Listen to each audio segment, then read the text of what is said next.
goals and Ablett 3, but some bad news for Geelong. Lead by 6 points in what's been an absorbing struggle for 3 quarters. No one able to break clear. A late whistle call, an infringement out of the centre. It will go the way of Footscray and Andrew Purser. Can they get up, Robert? Footscray? I think they can, Sandy. Purser a big punt.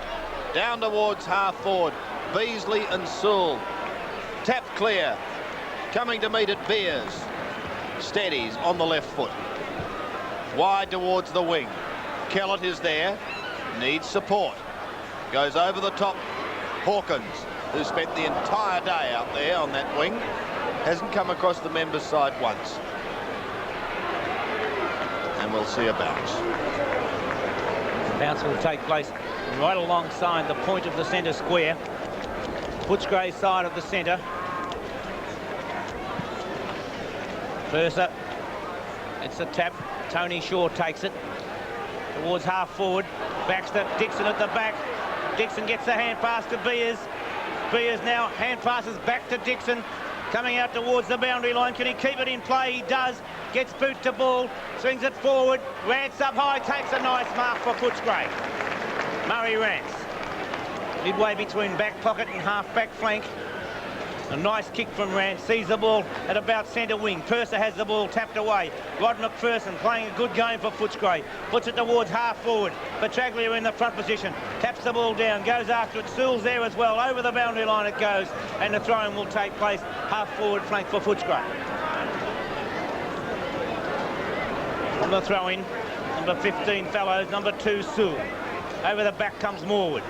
Hawkins came through, couldn't take possession. Petraglia first on the scene. Hooks the ball forward. Is it over the line on the full? Yes, it is. And the kick will be taken by Collingwood. Gordon Sumner. Sumner between the back pocket and the half-back flank. Becoming pretty dark on that outer side. Fisted down. Wallace tried to use the body. Williams too slow, caught on that occasion. So too Abernethy. Now an opportunity for Tony Shaw. Williams again. He's got up on his feet. Goes forward. Taylor and Kennedy. Taylor, Kennedy, Shaw. The quick handball. Beers, a hurried kick in towards the pocket. Gary Shaw's going to be first to it. Can he swing round on his right foot? He hooks, but it's not enough. 1 point only. Well, every point counts, because it's now 1 goal 1 the margin. No, Rick, right to left foot back. Rick Kennedy to the outer side. That's what they've been doing all day, but that's a beautiful talk. Doug Hawkins gave the most massive push. And look at Doug. I plead innocent, Your Honour. 15 metres carrying on like that, Sandy. He has too. And that's dangerous. Beers. It's a shocking kick into the half forward. In fact, it wasn't Beers. I think it might have been Gaffer. Out towards the wing now. Kerrison, Neville Shaw. Kerrison's gone to ground. Free kick to Preston. Andy Preston at centre wing. Shane Kerrison up. Play on is the call. Steve McPherson gets his kick down towards Beasley. I think Phillips just slipped over there, Sandy. He's had trouble with his footing on a number of times today. I've noticed a couple of times even when he's on the mark. Well, He's slipped. We've witnessed Simon Beasley with some very pressure kicks, and no more than this one, Sandy. Here's a chance to bring them within 1 point.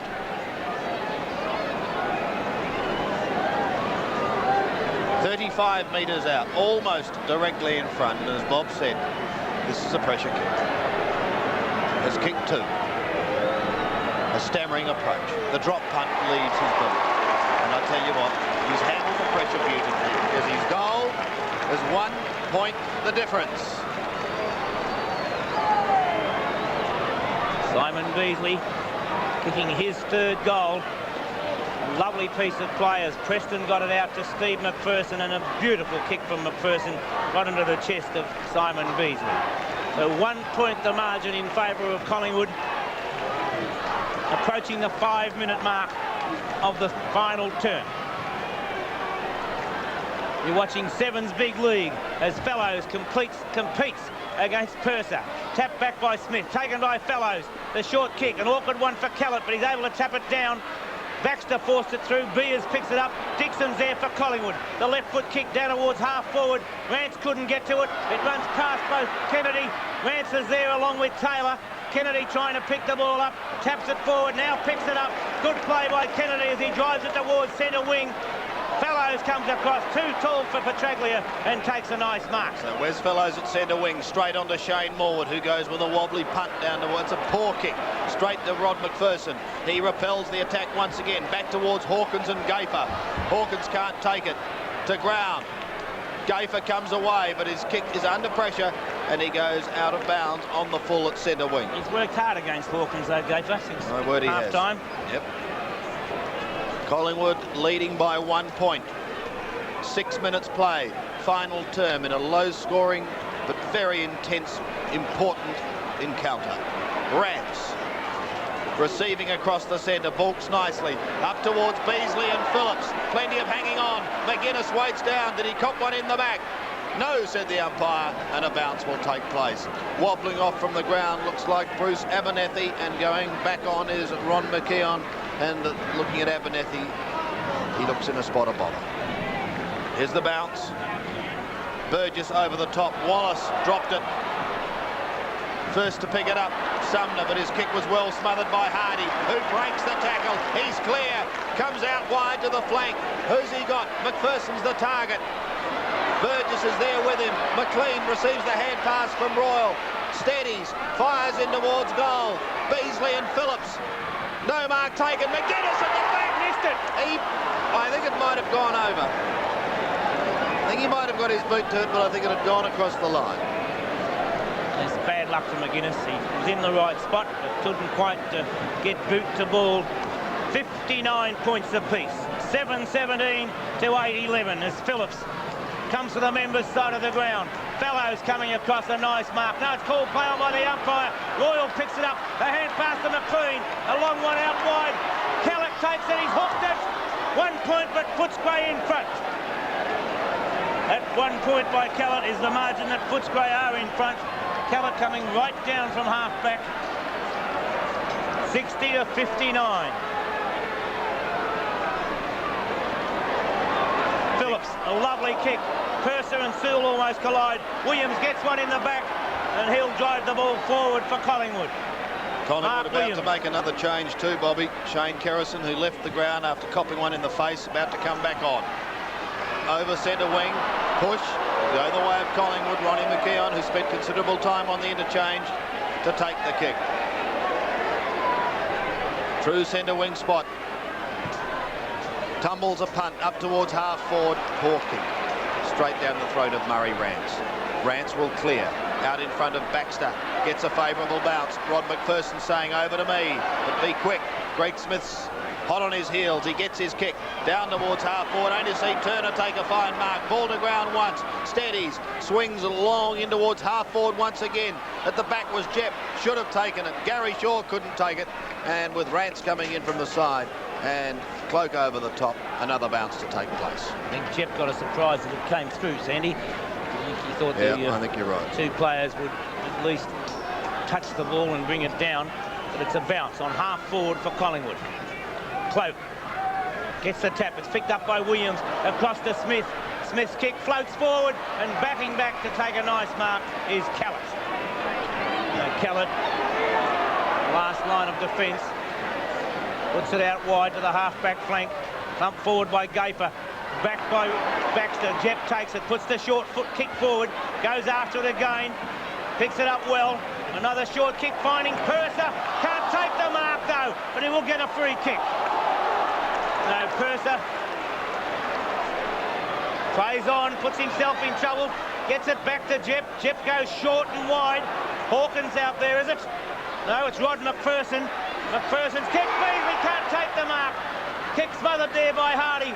Phillips takes it. Cat rides the bump well. Puts the kick off the side of the boot, but it cut toward half-back. Purser, a lovely mark. Too far out to score, but Andrew Purser will put Footscray deep into attack. 15 metres. Oh dear. Well, he's not worrying about it. He's played on. Out comes Beasley. With him is Phillips. Who's waiting down? Tony McGuinness. A hurried kick. Back towards full forward. But Sewell give a push. In the back. He's just 15 metres out, directly in front. And a chance for the Bulldogs to go 7 points clear. It looked as though he gave a little tickle there, Sandy. A little nudge. But nudge as good as a wink to a blind horse if you don't see it. Sewell has gone. The Doggies start barking. They lead by 7 points on 7. Big lead.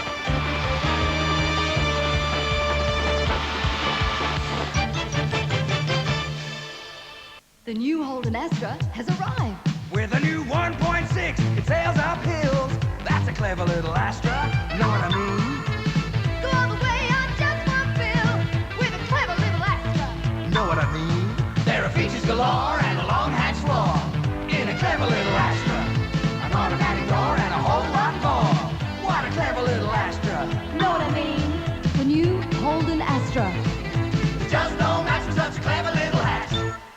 The new Hoover President dishwasher is so quiet, it's quieter than a mouse. That's why Hoover is ahead of the rest. Receive up to $1,100 cash rebate on IBM personal computers. Better hurry to your authorized IBM dealer. You're not the only one after a good deal. It just keeps on getting cleverer and cleverer. It's the Genius Microwave.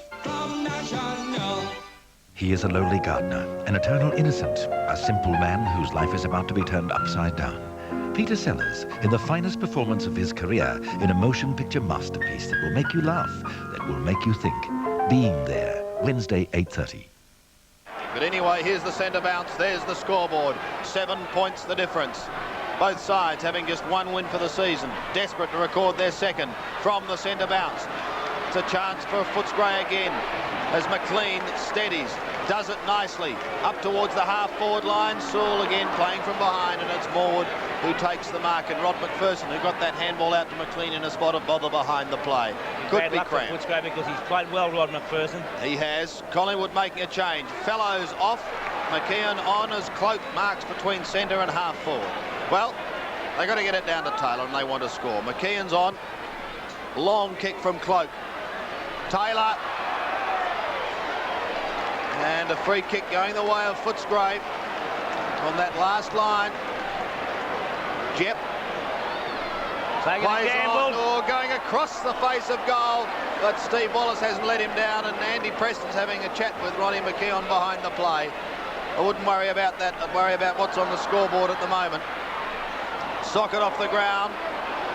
Taylor, who's come a long way out. Kellett, a sweeping hand pass.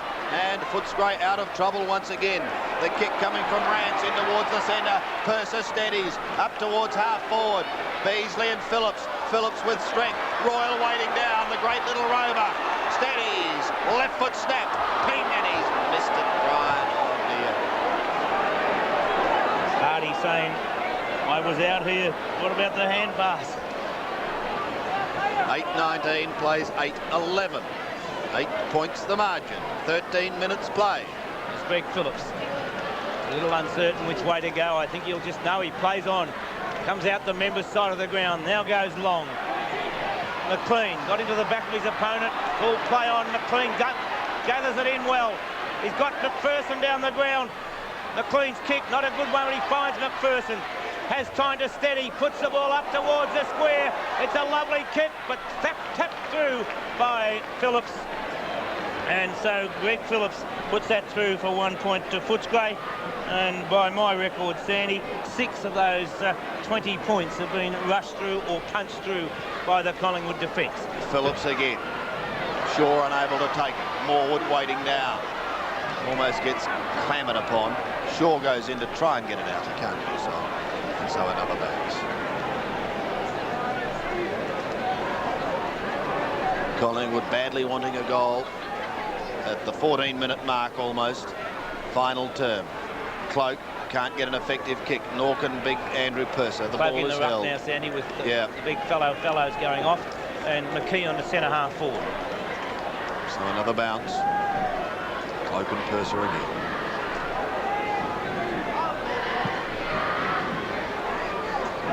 Taken by Purser. Again, the ball is held. McGuinness steals it, gets a hurried kick, gathers little distance.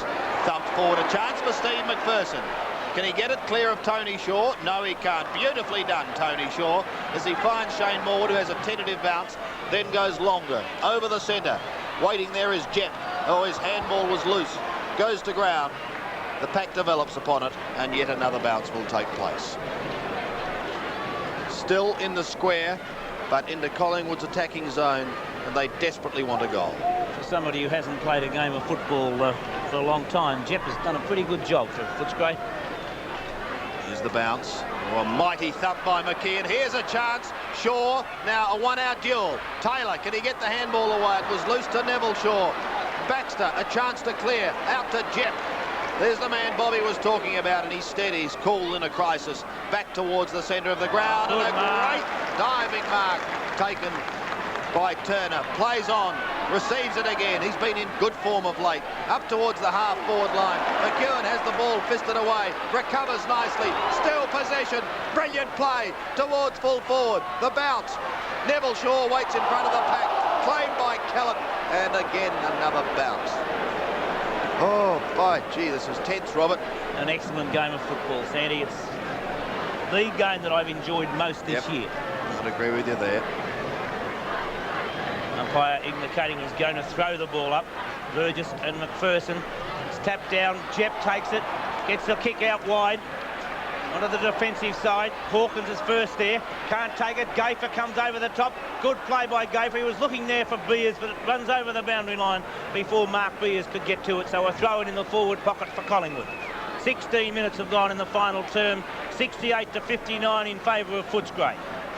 Kellett and McEwen. McEwen gets the tap. Intercepted by Jep. Across to McGuinness. McGuinness towards centre wing. Purser there with Cloak. Purser tried to tap it over the top. Cloak does well. Has time to have the bounce. Now puts a long kick down. Taylor and Kennedy.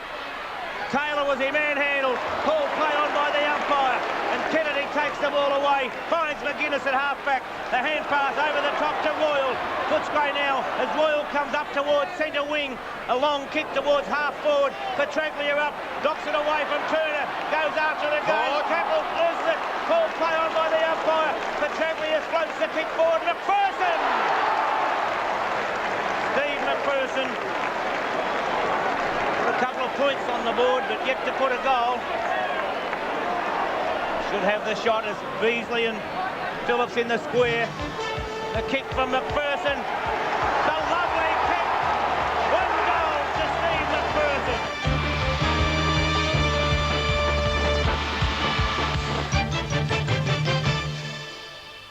Well, they say winning isn't everything, it's just all there is. That's why I won't settle for second best. Well, not without a fight anyway. I trust Nissen and I trust the team behind it. The same trust that you can put in your Nissen from your Nissen dealer.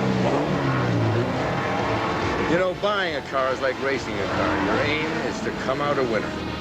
Great cars, great backup, great value. You just can't lose at your Nissen dealer. This is wool carpet. And after subjecting it to the equivalent of years of average household traffic, this is how it looked. This is a carpet of Antron fibre. After subjecting it to exactly the same test, it looked like this. This is wool. This is Antron. Antron. If sheep could wear it, they would.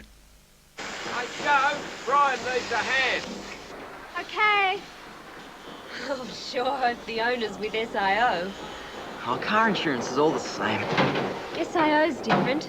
The woman there explained why agreed value's better. Most companies only pay out market value. That's often much less. SIO make it so simple even you could understand it. Hey.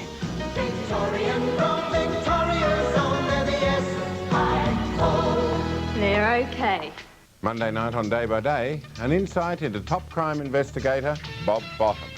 all of the material the Cross produced on that has been cut out, obviously to discredit me. And I've challenged Neville around time and time again. But the table... So have you got that 20 pages? Well, I have typed up here now, and I'm thinking of releasing it. You know, the tapes that didn't exist. They told me these are the federal telephone taps. Also Monday, winter ills and chills. Can we beat them? Find out at 7 on 7. 74 plays 59. 15 points the margin. There's still plenty of time. Brian Royal down to the half-forward line once again, but repelled by Burgess. A high kick. Back to half-forward. Williams from behind. Forced onto the defensive. Footscray have the players waiting down now, running, but that's a tired kick. It goes out of bounds and out of bounds on the full from Rod McPherson, and so Mullane a chance to put them into attack. What a duel it's been between Taylor and Kennedy. Great mark, Brian Taylor. Well, that's a very strong mark. He's kicked 3 goals, and my word, he's had to work so hard against Rick Kennedy. It has been a wonderful duel. I wouldn't be surprised if he made it this one. I'll tell you what, he could thread this. This will put them back on their seats. There's the kick, but he's drifted it across the face of goal. Won't make the distance and has thumped defensively over the line for one behind. So, 14 points is the margin. 18 and a half minutes played. Final term in a grand game of pressure football. And have a look at that for a prodigious punt from Rick Kennedy. They're down to centre wing, and Brian Royal will waltz up to the half-forward line with this one. He does. McPherson again from behind. Boy, is he coming together under pressure. Jimmy Sewell wasn't on that occasion. Shane Morwood now. Tony Burgess. Back towards the centre. Rod McPherson. Andrew Purser. Through them it goes. No one able to pick it up. Back now with Cloak. He eventually does. To Beers. Kellett will claim him. Not before he gets the handball. Out to Gafer. Wider to Shaw. On to Beers. Collingwood forward again. They want a goal and want it desperately. To half forward. Out comes Taylor on all fours. Can't claim the football. And another bounce.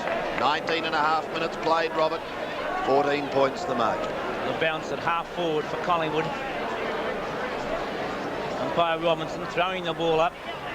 Kennedy and Taylor both up, down. Neither could get a clear tap, and a bounce will be forced to come again. It will not be a bounce in the same position. He'll throw it up once more. And although the ground looks in magnificent condition, it's obviously heavier than we think. Once again, some very, very tired players out there, because this whole game has been played with the scores very tight, the conditions tight. Rod McPherson gets the short kick. Tony Shaw takes the mark. So Shaw, a chance to put Collingwood deep into attack. To Williams. McKeown, a chance. Was he held? He's pinged for holding the ball. Oh, very harsh, I believe, Sandy. Well, he did have his body over the ball. And well, when you're trying to get it, you've got to put your body over. The umpire was saying that he obviously wasn't trying to get it. Kellett. Anyway, they've lost it. There's nothing we can do about it, Robert. To centre wing. Burgess, McPherson, no one able to pick it up. Steve McPherson in over the top. Steve Wallace there, and another bounce. 21 minutes played, and perhaps the time clock ticking a little too quickly for Collingwood. Still time, Sandy. Oh, my word, there one is. Quick goal will make all change the difference. Complex of this game. Down towards Beers. Can't take it. With him is Kellett, who tried to scoop it towards the line. Beers stopped him, and we will see another bounce as we are in Must the be half a dozen bounces in the last minute of play. Yep. Tight, tense stuff. Been tight and tense right throughout. Royal. A high floating kick. Gafer punches the ball away. He's done an excellent job on Hawkins since half-time. So, Doug Hawkins there with Michael Gafer.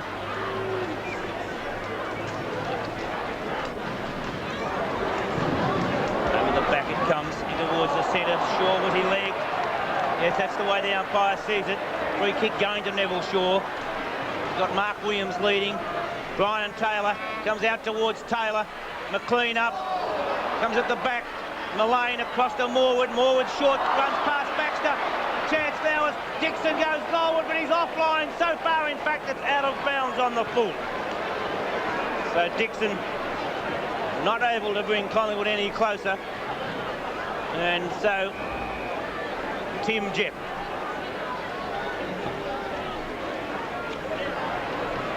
Tony Shaw couldn't take the mark. Gary Shaw picks it up. The hand pass comes wide to Beers.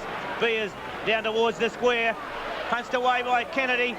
Neville Shaw couldn't get to it. Kennedy taking it close over the boundary line, in fact, and to throw in right alongside the behind post forward pocket for Collingwood.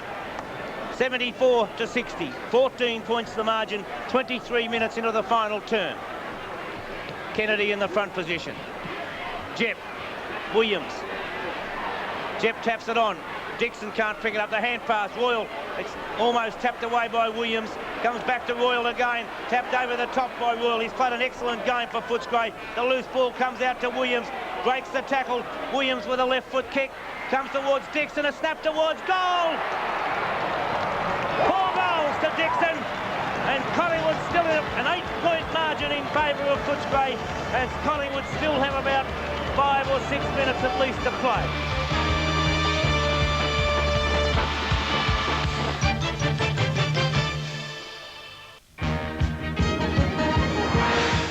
Here are tonight's Tats 2 results, just drawn under government supervision.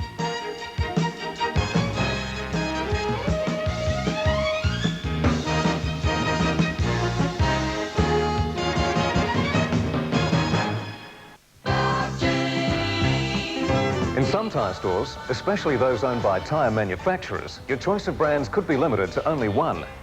At Bob Jane T-Marts, they carry a wide range of the best Australian and imported brands. And with over 80 T-Marts fitting thousands of tyres every day, Bob Jane has the buying power to heavily discount every one of these top brands.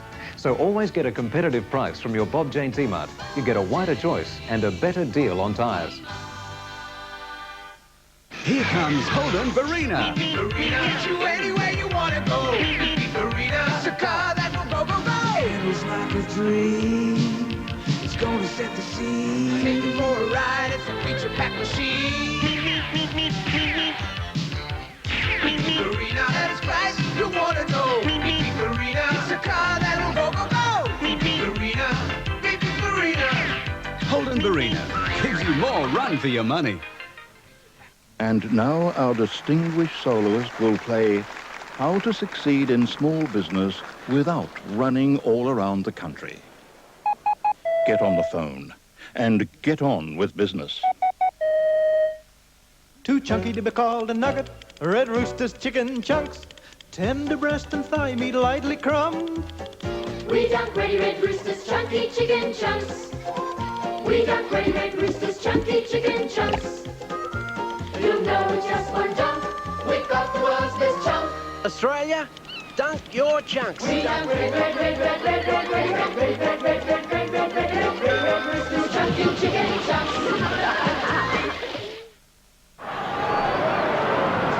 As the board, 74 to 66.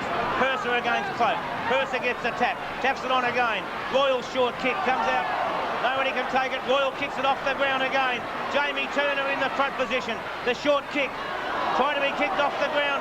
Hawkins couldn't take it. Hawkins and Gayfer. Hawkins is held when not in possession of the ball, and he will take the free kick.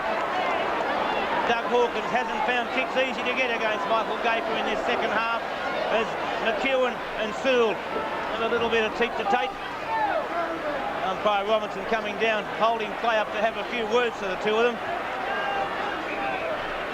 And now, time on as Hawkins now. Midway between the centre of the ground and centre wing. Towards half forward.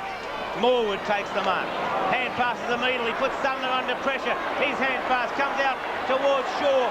Foolish players. Royal picks it up. Royal's kick smothered. It comes through towards Sill. Can Sill get it out to Rance? No, he cannot. It's picked up by Smith. A nice hand pass to Mullane. On to Phillips. And Collingwood will come out of the danger zone. Up towards the centre. Punched away by Kellett. McLean of Footscray. Playing it in front of him. Cannot pick it up, though. It's still in there with McLean. A bounce will take place. Temper's a little bit frayed.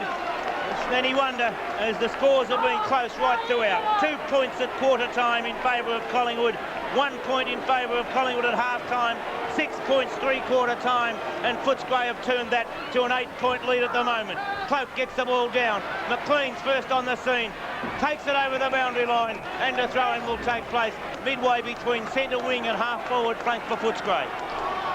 30 seconds into time on. Footscray holding an 8-point lead.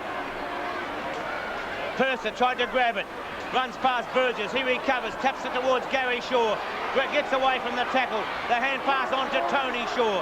He goes short, looks for Brother Neville, takes the mark, plays on immediately, comes past the wing, looks for Taylor, Taylor and Kennedy, Kennedy punches the ball away, Jepp's there, Jepp with a hand pass to McPherson, McPherson short kick towards Preston, kicks it just in play, Preston with a hand pass, finds Jepp, Jepp floats the ball towards the wing, and it's Purser, spills the mark, but he recovers. The hand pass goes straight to the opposition.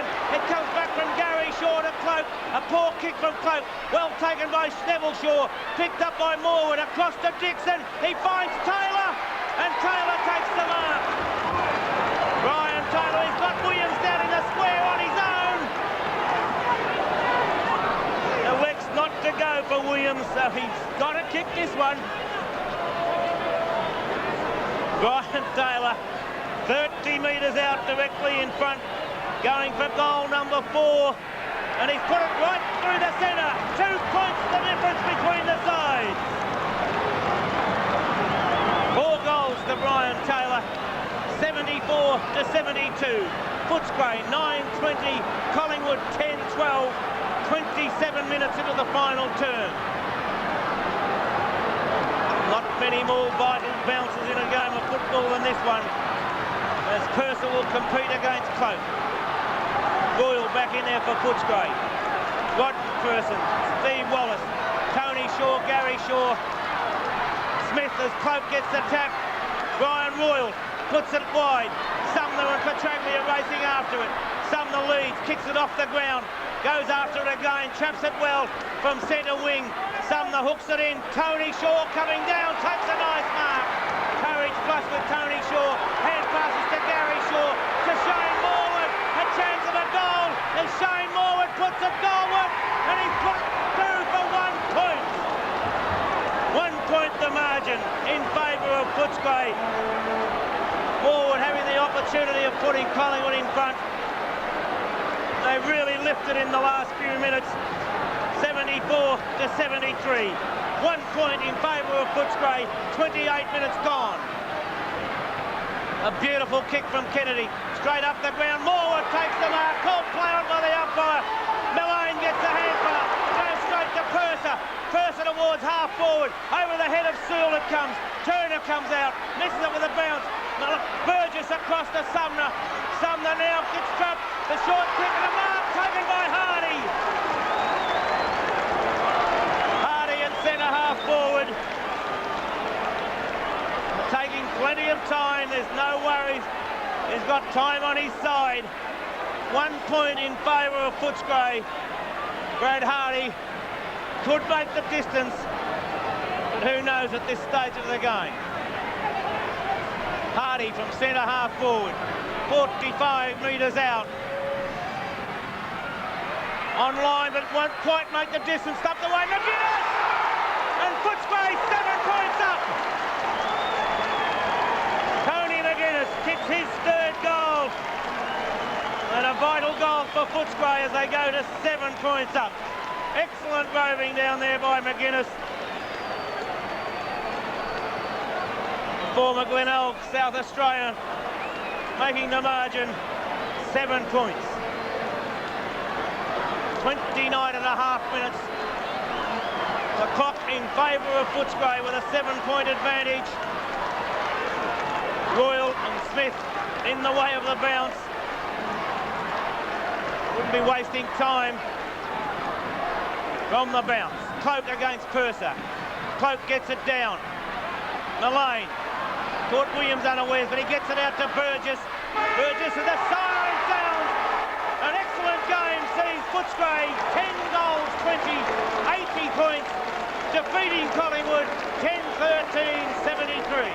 The 1986 Victorian Football League Premiership season is proudly sponsored by Carlton, brewers of Foster's Lager, Australia's favourite beer. Good game of football at the Western Oval. The scores, as Bob Skilton mentioned, very close right throughout the afternoon. Footscray winning a thriller by 7 points. The stats fairly even too. Footscray on top in kicks, frees, and they also had more shots at goal. Collingwood having more marks, handballs and hit-outs. In the goals, the leading contributors were Footscray. McGuinness finished up with 3 and likewise Beasley. And for Collingwood, Brian Taylor got 4 goals. Dixon also kicked 4 goals. And after the match, Bob Skilton went to the Footscray rooms and spoke first of all to their top rover, Brian Royal. Brian Royal, one of Footscray's better players today. Congratulations on your own performance. What was the biggest difference between the team today to last week? Well, Bobby, I think Mick's drummed us into us all week that we got to run in numbers, get to the ball, because last week I think in Sydney the Swans just outnumbered us to the ball. They had 6 and 7 players to our 1 or 2. And I think that's what we did today, just run from the back line right down to the forward line, and that's the scores on the board, and we got the 4 points out of it. First up for Footscray today, Tim Jepp, congratulations on your perform personally. How many weeks is it since you've played a game of football? 6 weeks, Bob. Yeah. Well, congratulations after a 6-week break. How does it feel to first win? Oh, fantastic. We were desperate to win, and it's good for the club. We needed this one, and we're going to go on from here, we hope. Collingwood led at every change, bar the one that really mattered. Did you feel you could come home at three-quarter time? Yes, Mickey was, at us all day to persist. Persistence was our key word. We wanted to keep on going, playing it quarter by quarter. It was our home ground and we were determined to come home with a rush, and we just kept on having a go, and that's how it paid off. Our interviewer at the Western Oval today, Bob Skilton, coming up shortly on 7's Big League, Fantastic Footy Flashbacks, and then the big game from Victoria Park between Fitzroy and Hawthorn.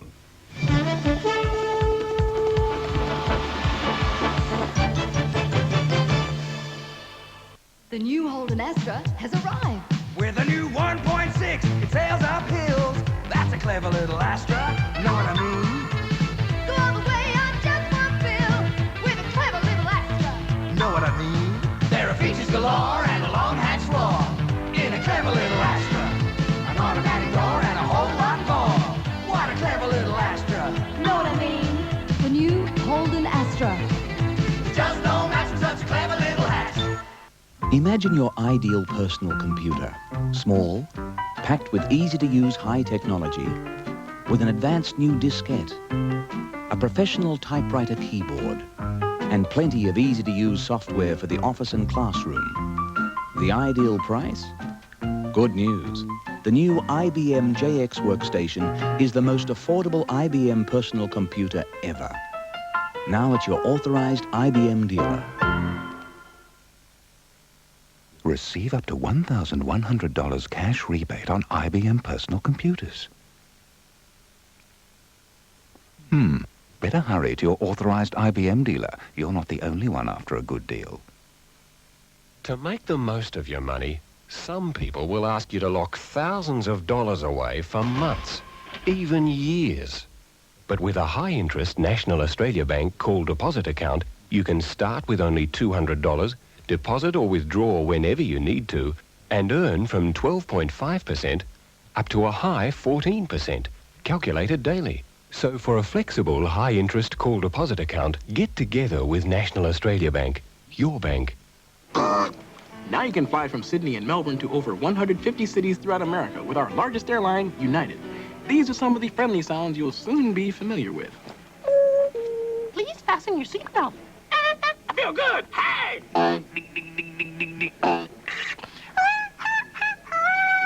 This is your captain speaking. Now you know why we say when you fly United, you're flying the friendly skies. One has a chauffeur, an estate and a lover. The other has children and a husband. Stephanie Powers as identical twins who share nothing in common except a desire to trade places. A fantasy adventure where nothing can go wrong as long as they keep their game a secret. A secret from everyone. A game of deceptions. Barry Bostwick, Brenda Vaccaro, Gina Lollobrigida, and Stephanie Powers in Deceptions, premiering over 2 incredible nights, Sunday and Monday at 8:30 on 7. Two players share the lead tonight in the VFL goal kicking after 5 completed rounds. Warwick Kappa and Michael Roach. Kappa not in action today, but Roach kicked 4 for a total of 23. They're on top from Bernie Quinlan, who got 2 goals today for a total of 16, and Simon Beasley 3, also for a season's tally of 16. Mark McClure 15. John Kennedy of Hawthorn did not play today, 14, and Tony Lockett a further 6 goals today for a season's tally of also 14. And time now in 7th Big League for one of our features of the program each and every week, Fantastic Footy Flashbacks. And tonight we go out to Tigerland. Once again, here's our host, Sandy Roberts. Thank you, Peter, and welcome once again to Fantastic Footy Flashbacks. This week, one of the better-known names to emerge from Punt Road. A veteran of some 246 games between 1957 and 1973, and one of the most versatile players ever to pull on a Richmond jumper. Whether he was in the back pocket, roving, or on a half-forward flank, Roger Dean was considered by many a great champion. Hand falls over to Roger Dean. Roger Dean swings around. He's lined it up, and he put it through the centre. The ball out, it looks like Strang with it, gets pushes, he kicks, it comes up to Roger Dean, who dives and marks. I thought, yes, he's been paid the mark. And Dean takes this mark for Richmond on the half-back flank. Roger Dean, a punt kick coming up round the wing. Still no mark to Clay. Playdell missed it. Clay battling the ball along. Collins goes in to try and get it for Carlton. Dean comes back to get his own kick. Oh, there. Did you see that one? Trading very hard. Throws kick coming up to Roger Dean, which was, I thought, just a mark. He kicks around toward the flank, into the pocket, and a mark's feet. Oh no, look at them, they're going off again. Big kick puts it right down towards the forward area, and there's ever reliable. Roger Dean takes a mark in that back pocket. This is the sort of thing to do, but Roger Dean just left his opponent flying, raced after it. The pressure being taken off now by Jeff Strang. Oh, that was a throw. Play on score, but Roger Dean picks up now. This irrepressible back pocket player, and gets another free kick. Takes a short one in towards Barassi. Oh, Barassi topped that pretty hard. Chance for Richmond Brown now. If they're getting break clear, he goes for the handball now. It's Roger Dean, 20 yards out directly in front, lines it up and kicks Trolley. Short one into Hunt. Oh, beg your pardon, McInnes it was. Picked up by Dean. Goal! He kicks down towards the pocket, leading out. Oh, here's another one. Look at this. Roger Dean going for a run, a long hand pass across here. Goodingham and Howell. Ball forced towards Roger Dean. He snaps at goal. Tries to give it to Hart to Dean. Oh! Dean tackled by Reed. Then he gets a freak. Kicking in. Oh, it's a wild one, and he puts it in a dangerous position for Dean to mark, and Barrett racing through there. It looks like he's a loose man all over the field. Richmond side running out now, led out by Roger Dean and Royce Hart. And just looking at these boys run onto the ground too, they look tremendously fit also. A long hand pass by Gould towards Pennell. He muffs it up, it's picked up by Roger Dean. Roger Dean, a nice pass to Hart at the moment. And again we find Bergen relieving the pressure. Kicks in and Roger Dean has marked. Roger Dean there, top of the ball, pushes it out quite cleverly. In comes Jackson, but it's Roger Dean with the ball. Oh. Dean down to the half-forward flank on the outer side. Barrett marks. Here's the kick up towards centre half forward. Through came Gould again. Dean picking up the crumbs nicely. Pushes it out towards Barrett. An awkward bounce, Barrett. It's Roger Dean. Point blank range, only a yard out. There's another one for the Tigers, right through the centre. Well, that's a handy lead now. My word it is. Down to the ground it comes. Northey comes in. Dean's in there. They're coming through like trains. White comes through. Mark this, but hits down. Taken away nicely by Bowden. A hand pass. To flip right over his head. And Silvani interfered. The free kick will go up the field. Back flank on the outer side. They all fly for it. Roger Dean chips in. Could be afraid of Collins. The play on is a call. Roger Dean comes in. Dean's still going. The whistle hasn't blown. A flank on that outer side. The ball bounces. Taken by Roger Dean. Roger Dean up towards centre half forward. It's Northey. And there's the presentation of the cup by His Excellency to Roger Dean. The siren sounding at the moment to allow Roger Dean go around with the Richmond team to show the cup to this huge crowd here at the MCG. As well as playing 246 games for the Tigers, Dean captained the club from 1968 to 1971, and really they were golden years for him because he also was part of their premiership sides in 1967 and 1969. To cap it off, he represented the state of Victoria in 4 interstate matches. This week, in Fantastic Footy Flashbacks, Richmond's Roger Dean. If you'd like to request a Fantastic Footy Flashback, address an envelope just like this and put your name, address and request on the back. You'll then be in the running to win one of 6 portable colour TVs or compact microwave ovens from NEC. And the end of the season draw for this outstanding 63cm stereo television and VHS video stereo hi-fi from NEC, high technology colour television and video. Thank you, Don Rainsford. More Fantastic Footy Flashbacks next week on 7's Big League. Coming up after the break, Fitzroy and Hawthorn from Victoria Park.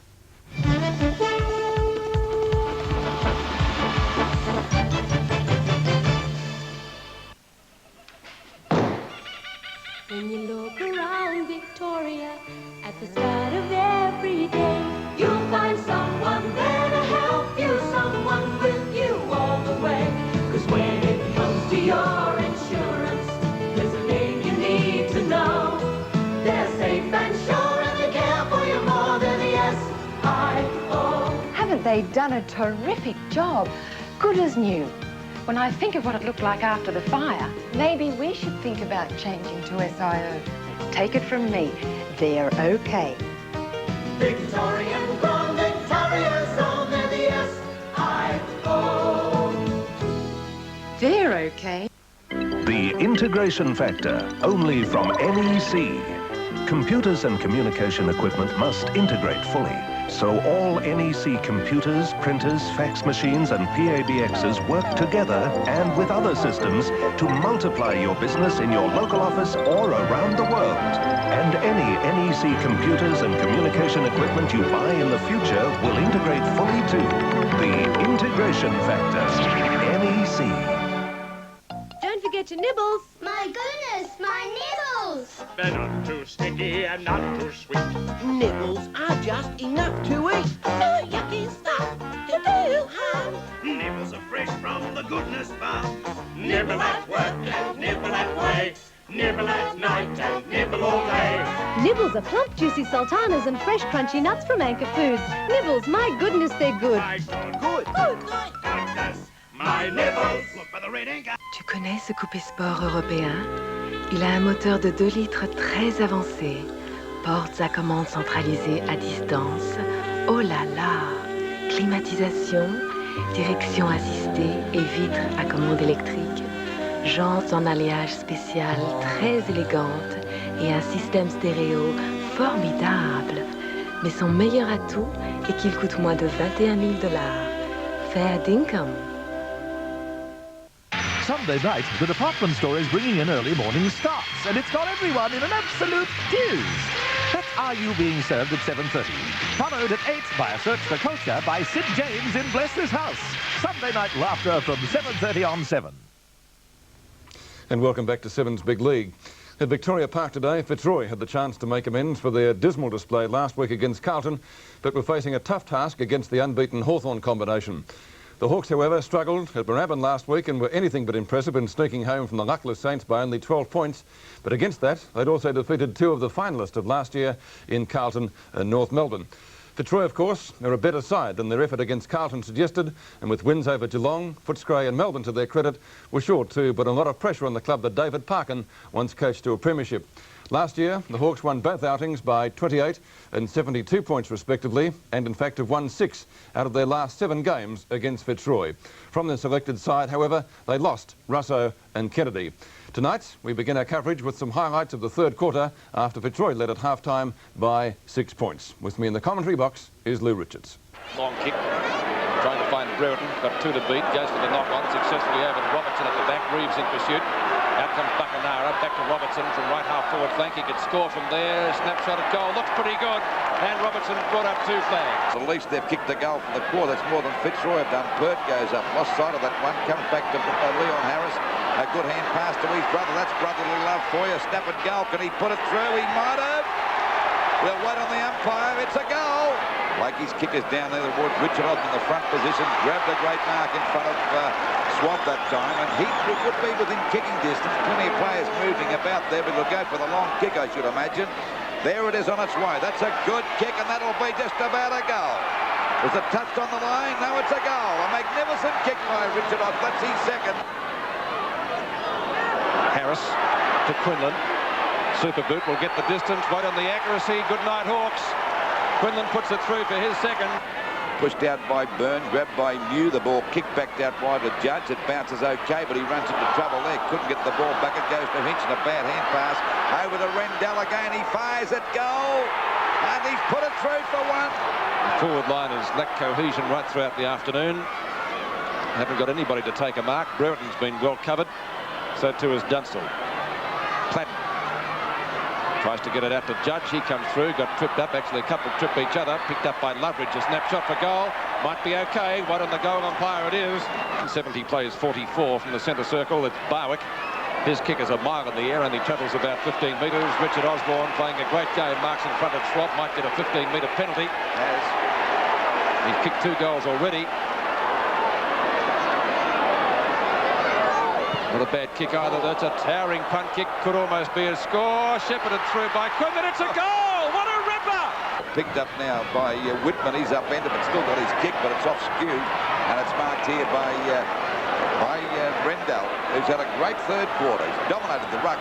He's been a handy player around the ground with some good marks and strong play. Rendell hasn't had the greatest of seasons so far, but today he may have turned the corner, particularly in this third quarter. There she is on its way. Oh, look at this kick. It's a long kick. It's had a mammoth kick. Went through post high. What a goal by the skipper that time. Ball in the meantime back to the centre wing position where Pert takes possession. I tell you what, though, he'd be just about their best, wouldn't he, surely? I think he's played a great game. This is Rowe at the right half forward line. Hawthorn looking uninterested in proceedings at the moment. Rowe has a shot at goal. That's another one. Put down your glasses. And it's marked by Barwick. Oh, he gave a bad hand pass back to Conlon, but he's got time to recover. Not a Hawthorn player within miles. Short pass. And there we see Leon Harris. Straightens up. He deserves a goal, this bloke. I think he might have got it. Yes, he has. Great third quarter by Fitzroy. They booted home 8 goals 10 to make the difference at three-quarter time. 50 points in favour of the home side after their very lethargic display last week at Princes Park against Carlton. Let's go back to the game now. At the start of the final quarter, as I said, the Lions leading the Hawks by 50 points. Victoria Park, Fitzroy holding a match-winning lead of 50 points over a lacklustre Hawthorn this afternoon. Fitzroy's been the aggressor from the start. They've never looked like being beaten. Loveridge up to half forward. Bruce overruns the ball. Now it's picked up by Buckenara. His kick is a short one, though, and it's marked by Pert, who's played the whole game on that side of the ground, or that half of the ground, because he's been in attack one quarter and defence the next. He's played very well too, Pete. He has played very well. Mark taken by Blakey in front of Wallace. Out to Pert. Pert from the left half-back flank. A wide kick, might almost be too wide out there, to be picked up by Graham Osborne, and it's out of bounds on the centre wing position on the outer side. In fact, any resemblance between the Hawthorn of today and the one we usually know is purely coincidental. But full marks to Fitzroy. They've bounced back well after their thrashing last week. Loveridge's kick up towards half forward. Reeves, Pert again, Thornton, Ruse, short pass, Leon Harris. Both Harris boys have done very well today. Certainly have. And particularly Leon. 22 possessions for Leon Harris. His kick up to the centre wing position. Brereton has taken a couple of good marks, but that's about all he's done. Now playing at centre half back. Been very quiet today. Had a few mates, Lou, hasn't he? Certainly has. Byrne in front. Takes the mark. Could have got a free kick against Reeves, but not so. Reeves' kick is a short one. Back to Brereton again. And once again he takes the mark. Decides to play on. Ball out wide towards the centre wing position and deeply to Medico. One of Hawthorn's best three. They haven't had too many players, as we mentioned. Short pass from Howard is effective, and the mark is taken at left half forward, flanked by Peter Schwab. So Alan June's making plenty of moves to try and instill some life into the Hawthorn players. Wallace marks at half forward.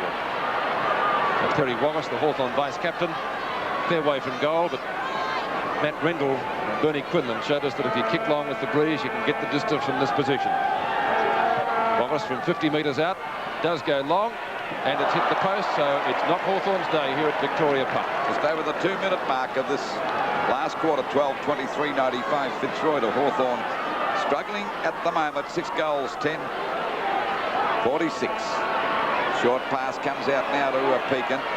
They're doing it easy. Pert playing a great game, either in defence or in attack. Picked up to Leon Harris. Leon Harris's kick out there towards the wing position. Plenty of fumbling going on. Brereton playing at centre half back. He was woeful at centre half forward. They had to do something about it. And once again we see Leon Harris taking the ball again at half-back. He's been a great player today with his brother. Ball tapped down by Richard Osborne, going after his DP at a minute ago. I suppose if you look through Hawthorn's best player, you'd be hard to find a handful of good players, Pete. Tuck, DP Domenico, and who else could we put in? We are struggling. Maybe Lester Smith. Yeah, Lester Smith did all right. Buckenara has tried hard when it's come down to him. Finally, we see the ball there. Swab trying to get clear, but they collar him, but he might have got it too high, and he'll get a free kick out there at half-back. A hand pass. Coming back now to Wallace. Wallace kick is a short one. Pushed out by Buckenara, grabbed by him again. His kick is smothered. They're doing that well today. Fitzroy Barwick goes over to Collingwood. Couldn't get a kick. Chris Mew. There's a doubt about his fitness. Has hardly been cited today as the ball goes up there. And there's a great mark to Laurie. They're playing wide with a top. Reed takes the ball back out wide. And it's marked here by Graham Osborne, who hasn't played a bad game either. Good pass, grabbed by Barwick. Another hand pass coming back to McIver. Back to Barwick again. They've got Hawthorn. Ratley goes for a short pass. Not a good one. And Whitman takes a great mark. A hand pass back to Dare. He's grabbed, but still gets the kick back out there towards the wing position. Punched away by Graham Osborne. Good play on the part of Osborne that time. Away from DP Domenico. And the ball is out of bounds. 12:23.95 Fitzroy to Hawthorn. 6:10.46. They're getting a bath here today, the Hawks. Loveridge, he struggled for kicks too, but he's had plenty of mates. Reeves, kick is there. Rodney Eade kicks the ball. It's end to end at the moment. The ball marked here by Swab. A hand pass coming over to Brereton. Short pass. And the mark taken here by Buckenara down there on that half-forward flank about 45 metres out from goal. He decides to go long and have a shot. And that'll be a goal, a badly needed one to Hawthorn. They move to 7 goals, 10:52. To Fitzroy, 12 goals, 23.95 as we approach the 5-minute mark of this last quarter. 43 points the difference. Well, let's see whether this goal here could revitalise Hawthorn. They need a bit of a needle to get them going because they've played poorly today, but they're kicking with the breeze this last quarter. That's one consolation, Peter. 5 minutes gone, final quarter, 43 points the difference, 12:23 to 7:10 as Gary Buckenara put through his first goal of the afternoon. Probably Hawthorn's most effective forward. They've had few. Loveridge, a free kick at centre field for the Hawks. Knocked down by Laurie, down to Platten. Platten's kick high up towards full forward again. 2 Fitzroy players are there, just about to mark the Laurie for mine. I would have played that. The Troy fans thought likewise. Buckenara looks a little bit the worse for wear. Pay that. I just about pay that. For effort. It's going to be a bounce anyway. About 35 metres out from the Hawthorn goal. As Lou said, the Hawks kicking with the breeze in this term. Gary Pert thumps the ball well clear. He's really done a lion's share of the effort this afternoon. Hand pass from Buckenara comes out to Wallace. His kick partially smothered. Destroys defence working overtime now. As the ball is booted away by Blakey out towards the centre wing position. It's out of bounds, and we'll see a throw-in take place right beneath our commentary position. 6 minutes into the final quarter. 44 is Richard Osborne. Played a great game today with 3 slashing goals and some fine marks. Knocked down by Byrne. Tries to find Loveridge. To half forward. Platten would have pushed his opponent in the back there. Now it's Pekin. Wild hand pass. Platten's shot is not a good one. That's out of bounds on the full. And the free kick will go to Blakey in Fitzroy's right back pocket.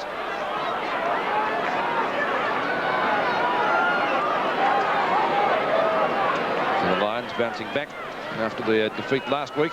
It'll be Hawthorn's turn to bounce back next week, but they've got a tougher task. They take on Essendon. Tuck, probably Hawthorn's best player. The captain has done a fine job. Needed a few mates. Buckenara's shot might go through. Has it? Yes, it's a goal. So 2 goals in this final quarter to Gary Buckenara, who adds some respectability to Hawthorn's score. 8:10.58 to 12:23.95.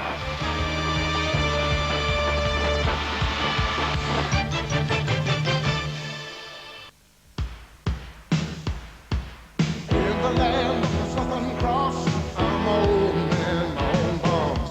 How can I do my part? Australian in my soul and heart, and I let that feeling show with the beer the whole world knows. Foster's Lager, Australia's favorite.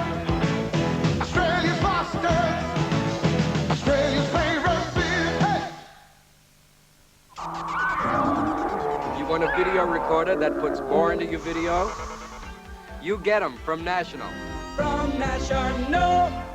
Thanks to its unique air freshener, the new Hoover Aromatic gets rid of odours while it gets rid of dirt. That's why Hoover is ahead of the rest.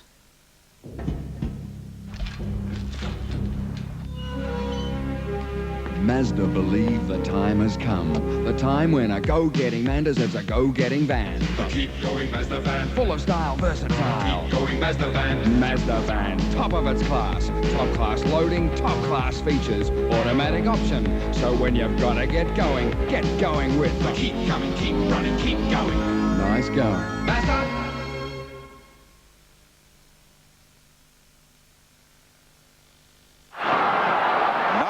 Plays 58. Fitzroy in a little bit of trouble, but not that serious. As we see Tuck send Hawthorn back into attack again. Getting up high was Pert. Well, Platten got one on the back, but the umpire ignored that as it's pushed out by Laurie.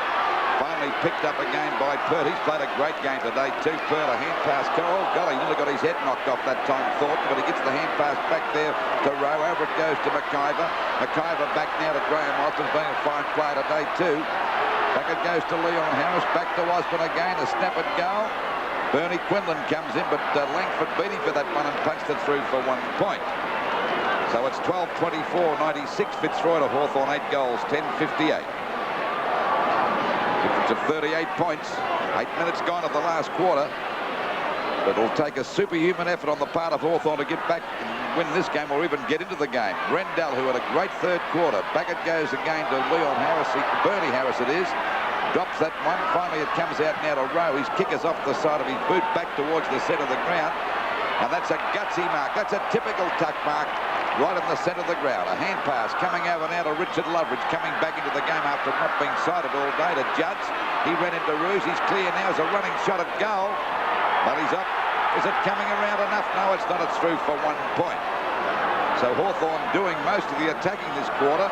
12 goals, 24-96. Fitzroy to Hawthorn, 8-11-59. But still a long way down the drain. Still 37 points down, as a matter of fact. We wait now for the ball to come back into play by Laurie.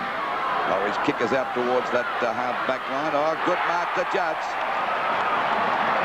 So Judds to take the mark out there, and the kick from that half forward. Well, that was a great mark because the two big guys were in front of him, Rendell and Deere. They're much taller than Judds is. He's had 11 kicks today. Hasn't been a very effective play, but if he kicks this goal, it'll give them a bit of encouragement. But it's a long way out. Falls short, a packed fly. Byrne might have marked it. He did. That was a great grab by Byrne. He looked out of position for that one. Certainly did, Pete. I was watching him. He stumbled behind the pack. There. That's right. It was a great grab by the big fella, Byrne. Now he's only about 7 or 8 metres out from goal on a very slight angle.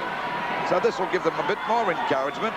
If he kicks it, he has. It's 31 points the difference now. That gives them a chance if they're good enough. 12-24-96. Hawthorn 9 goals, 11-65. What's that mark again? As Pete said, he was out of position, had to stumble forward to grab it, but never took his eyes off the ball. It was a fine mark taken by Michael Byrne. New ball being called for. That one was kicked well out into the crowd, so it gives us the opportunity to run through the goal kickers for Hawthorn. 2 goals to Loveridge and 2 to Buckenara. Singles to Platten, Robertson, Byrne then, and DiPierdomenico and Judge have been their other contributors. Well, that's the second ball we've lost for the day. A new one coming back in again, Pete. 10.5 minutes gone in the final quarter. Michael Byrne bringing up his first goal. Still 31 points the difference. Fitzroy leading all day. Now I can get it out of the centre. DiPierdomenico's kick is a short one, marked by Mickey Common. Now it's not marked by him, not played by the umpire, certainly. Tuck's kick high to half forward. 2 Fitzroy players are there. Byrne comes down with it, goes to DiPierdomenico. Long kick down towards the goal square. Laurie, fine mark over the top of Dunstall. Laurie bringing play around to the member stand side, looking for and finding Dwayne Rowe. Rowe just up from the back pocket. That's a long, high kick out of bounds on the full. I'll tell you what, Peter, if Hawthorn get another goal here, they'll smell victory. They'll only run over the top of Fitzroy. Mark my words. If they get another goal. Marked by Buckenara. Buckenara at left half forward flank. Oh, it's too wide for Judge, or has he got it? No, I think he might be paid the mark. Yes, great grab by Ken Judge. Just above the turf. Let's watch it again. Ooh, just got it. Judge almost in the forward pocket. Would need to aim for the right goal post, about 35 to 40 metres out. He has done that. It's coming around. Is it coming around enough, or is it long enough? Or wait on the goal umpire. It's a goal. And so Judge brings up his second. And Hawthorn come a little bit closer now. 10-11, 71 to 12, 24, 96. Well, it's only 25 points the difference. What's that kick by Judge? Beautifully judged, if I may say that, from Judge. And it goes through for a goal. It was touched there, but too late. Well, they picked up 25 points, Lou, in 12 minutes. Well, we're at the 12-minute mark, so there's plenty of time for them to win it. And they've got their packers up now. They'll bounce back because they're noted for this. Once they smell victory, they'll go after it, Hawthorn. 25 points the difference. Knocked out by Rendell. It hits the deck. Coming through that time was Howard. Picked up by DiPierdomenico. A long kick back into attack for Hawthorn. Oh, great mark to Pert. He's been a fine player today. Just about their best player, I would say. There it is again. 16 kicks to Pert and 9 marks. Played a great game in defence and also in attack. They've been using him both into the ground. Heading on Pert, going out wide to that outer side of the ground. Brereton flies, he goes down. Barwick can't pick it up. Brereton tries to tap it out now. It's clear. There's a chance for the ball to be driven well up there by Hawthorn, up there towards the full forward position. Once again, it's Pert. He's been the saviour down there today. They didn't have to give him the best player on the ground, this fellow. No opposition from me at all on that one. Short one out there to Barwick. He's got to grab this. He does there at the half back. Gets away from his opponent. Swab drives it back, but they're backing up. Eads comes out of the pack nicely. A hurried kick back there towards Dunstall. Well played again by Thorpe, but Tuck backing up well. Gets a hurried kick back there towards the full forward position. The pack fly. The ball hits. Oh, that could be a mark to Reed, but he's not going to pay it. And it'll be a ball up about 40 metres out from the Hawthorn goal. They're trailing by 25 points, so they're still in the race here. We've only gone, just over 13 and a half minutes. 96 plays 71. So the Hawks back in there with a chance. You wouldn't have given 2 cents for their chances at three-quarter time. Picked up by Hinchin. The kicker's off the side of his boot. Is it going to go out of bounds on the full? Yes. And, of course, DiPierdomenico to take the free kick about 45 metres out. And remember, Judge kicked a goal from a similar position about 3 minutes ago. He's off. But his kick won't reach the distance, or will it? Ah, great play by Pert, but he came down very heavily. What a game he's played today down there, either in attack or in defence. Fantastic game from Gary Pert. Landed pretty heavily, but he's okay, waiting on Laura to bring the ball back. 14 and a half minutes gone, still 25 points to the difference. And Hawthorn still in there with a chance. They don't deserve to be, but they are. Ball back into play. 3 Fitzroy players were the ones up there. Drews tries to get the ball further forward. Now he sockets it up towards centre field. Here's a chance for the Lions as it's picked up by one of their best players, Richard Osborne. A long hand pass comes down from McIver. Schwab loops the ball back to half forward for Hawthorn. Reeves couldn't take the mark, but plays on well enough to get it back to centre field. I see number 15 for Fitzroy. Hinchin is down. Osborne tries to break clear, does so. Ball into attack for Fitzroy. Bernie Quinlan and Langford. Langford doesn't get there first. Now Quinlan's got the opportunity after they all overrun it. Long hand pass. Who's he trying to find out there? He's picked up Barwick. Osborne almost a great grab. Is that a mark? Bang it. Fine mark by Richard Osborne. He's well within kicking distance. This fellow is a great kick. Let's watch it again. Up over the back. 1, 2, 3, 4. Yes, great mark. 3 threes kicked, and he's been instrumental in what I still think will be a Fitzroy victory. Hinchin coming off the ground as Osborne takes the kick. Now he's tried to get round, almost caught. Good tackle by Howard.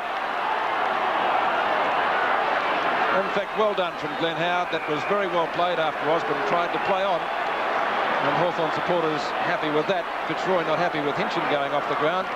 Let's see what happened to Graham Hinchin. Well, gets met very solidly down there by Brereton. It's out of bounds. Almost on the centre wing position as Hinchin is coming up towards the players' dressing room. Seems to be limping slightly. 16 minutes have gone in the term. So if Hawthorn are going to make a race of this, they've got to get a couple of goals in quickly. Loveridge and Barwick. Any goal here will seal it for Fitzroy. Long shot by Barwick. Could just about be there. 1 point only is the result. as it will be signalled by the goal umpire. And so further behind, 12-25, 97 Fitzroy, Hawthorn 10-12, 72, 25 points the difference. 16 and a half minutes gone, so there's plenty of time from Hawthorn if they're good enough. The ball's short out there towards that half-back line. Tucker in his own takes the mark in front of Rendell. Quickly plays on right across the ground. DP a minute ago got a paddock to run in.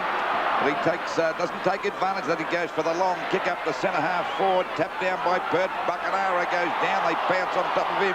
Byrne gives it over to the judge. Did he get it in the back? Umpire said no, play on. No latitude, plenty of latitude given there as Bernie Harris comes out of the... it's Leon Harris coming out of the pack that time. Now it's Bernie. Over to Pert. Pert's kick is out towards centre half forward for Fitzroy. Tapped away, grabbed by Whitman, who's played fairly well since coming on the ground before in that third quarter. Out wide now, Ruse and DP Domenico going after it, and the ball is out of bounds up towards Fitzroy's half-back line. Yes, Whitman hasn't been the worst of the Hawthorn players, has he, Lou? As he said, he's done well since he came on. 25 points the difference in favour of Fitzroy, just on the 17.5-minute mark. Ball tapped out again. Heat goes after it, but once again it's out of bounds. Still on that half-forward line for Hawthorn, about 75 metres around from their goal. They badly need a goal here and now to give themselves another lift. Knocked out by Deere. Back it goes to Wallace. He's grabbed, didn't have the ball. He'll take the free kick. We'll see what Wallace can do with this one, whether the Hawks can get a goal. Pack fly. Is that a mark? No, the umpire's going to pay it for a free kick that time. He got one in the face too. We'll see who it is. Lester Smith coming right down from that half-back line, copped it in the face. I'd have paid the mark just the same. He's up there, I'd say that was a mark. Against Reeves. So it's a free kick and a mark. So he's got the ball there at half-forward, a good 60 metres out from goal, but he's got the wind right behind him. Now he's given him a bit of a penalty here, so he's only about 45 to 50 metres out. Kick by Lester Smith's a long one on its way, but it's off target. Byrne goes up. Rendell got his hand to it. It's out of bounds in the forward pocket, right against the Hawthorn point post. They're trailing by 25 points. 97 plays 72 as we approach the 19-minute mark of this last quarter. Knocked out by Rendell. It'll be out of bounds. And there'll be another throw in from about 30 metres around from the Hawthorn goal. The pressure now on the Fitzroy defence. Knocked out by Pert, I would say. Grabbed by Rendell. A hurried kick as he put it out of bounds. It'll go just about, but knocked on by Rodney Eden. Now it's out of bounds, but Fitzroy gradually working the ball away from that very serious position down there at full forward. Well, Hawthorn haven't scored a goal for 8 minutes, and so time has just about run out for them. Fitzroy haven't scored one at all this quarter, but they held the lead of 50 points at three-quarter time. It's a big stack of players out there on the outer flank as Brereton just about throws the ball over to Judge. Sock it out to Whitman, and I like the start of this fellow. He's done well since he came on. A shot at goal. Looks pretty good from the young fellow, and he's put it through for Hawthorn's fifth of the quarter. His first. 19 and a half minutes in. 12-25. 97 Fitzroy. Hawthorn 11-12,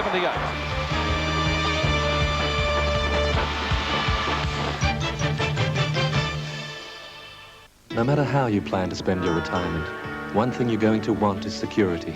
And that's exactly what Westpac's Club 55 offers. An investment package that gives you a high rate of interest paid monthly. Free advice on anything to do with your retirement or your money. Excellent travel benefits. And free access to all the advantages of our national electronic banking system. Most of all, it gives you a secure start to the rest of your life. Club 55 from Westpac, the bank. In the land of the Southern Cross, I'm my old man, my own boss. Proud and I let it show. Australia, and the whole world knows. No matter where I got my start, my soul is here, and so's my heart. I made my home and I do my part. In the land of the Southern Cross. Hey! There's a fear in the land of the Southern Cross. The whole world knows my name. Everywhere you go, the feeling shows. Foster's friends the fame. In the land of the Southern Cross. The land of the Southern Cross. There's a fear in the land of the Southern Cross. Foster's lager. It's got the flavor that's taking it all around the world. Tropical longs really fit your rear. Do you deliver? Not usually. but I do make exceptions. Made from washed canvas and not too dear. Excuse me, do you have the time? If you have the place. A look you can live in, a really great fit. Doctor will see you now, big boy. Right where it matters, and that's where you sit. Do I have the right seat? Looks okay to me. Tropical Longs by King G. Subaru have just walked away with the Australian Rally Championship. And to celebrate, we've got...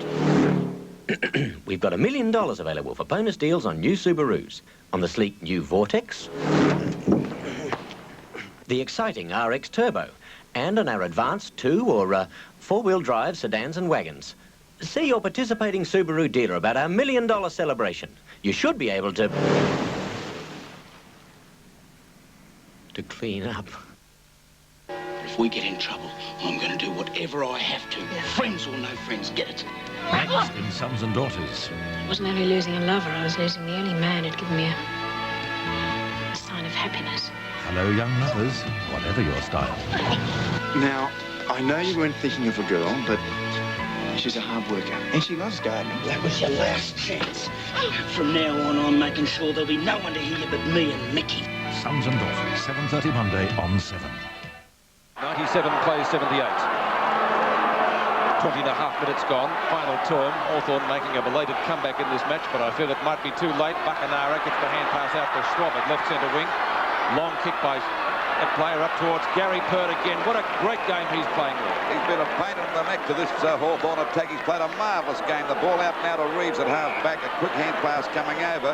It's driven around towards the wing position by Fitzroy. Back it goes again. Barwick's grabbed. Was it held the man? The umpire said yes. It'll be a free kick to Barwick out there on that centre wing position. 19 points the difference. Hawthorn gradually catching up. Just on 21 minutes gone, so they've got time to win this game if they're good enough. Langford taps the ball down away from Quinlan. Langford goes after it again, knocks it along the ground. Coming into meet it is McIver, gets it back now to Richard Osborne. Hooks the ball back towards the goals. Wallace comes over and takes the mark. Fitzroy attack falling apart at this particular stage of the game. And of course, if they lose this match, their kicking has let them down all day for goal. Lester Smith punched away again. Grabbed by Whitman, picked up by Bernie Quillen. A shot at goal, but he's off target. He may have got it through for a point, yes. So it's 20 points the difference now. 98 plays 78 in favour of Fitzroy. Just on the 21.5-minute mark of this last quarter. I think it'd be cruel if Hawthorn won this just the same, but I don't think they will. I think Fitzroy could hang in there, but they're putting up a better show now. Ball comes back to Buckenara. I think he might have been off the umpire calling that play on as the ball comes back now towards the centre-half forward position. They've got Broden back at centre-half forward now. He grabs that mark. He's played all this quarter at centre-half back. He drops it short to Schwab off a hand pass. This could be a goal as Robertson lines them up, fires. Goal. Let's see the result. 14 points the difference, and the Hawks back with a show now. Just over the 20-minute mark. 12-26, 98 Fitzroy to Hawthorn. 12-12, 84. Colin Robertson bringing up his second goal as we watch that in replay. Down to Schwab. Breaks the tackle onto Robertson from half forward. And Colin Robertson with a 45-metre shot. Made no mistake about it and put it through for another one to the Hawks. And they've kicked 6 goals in this term. Probably about 8 minutes to go.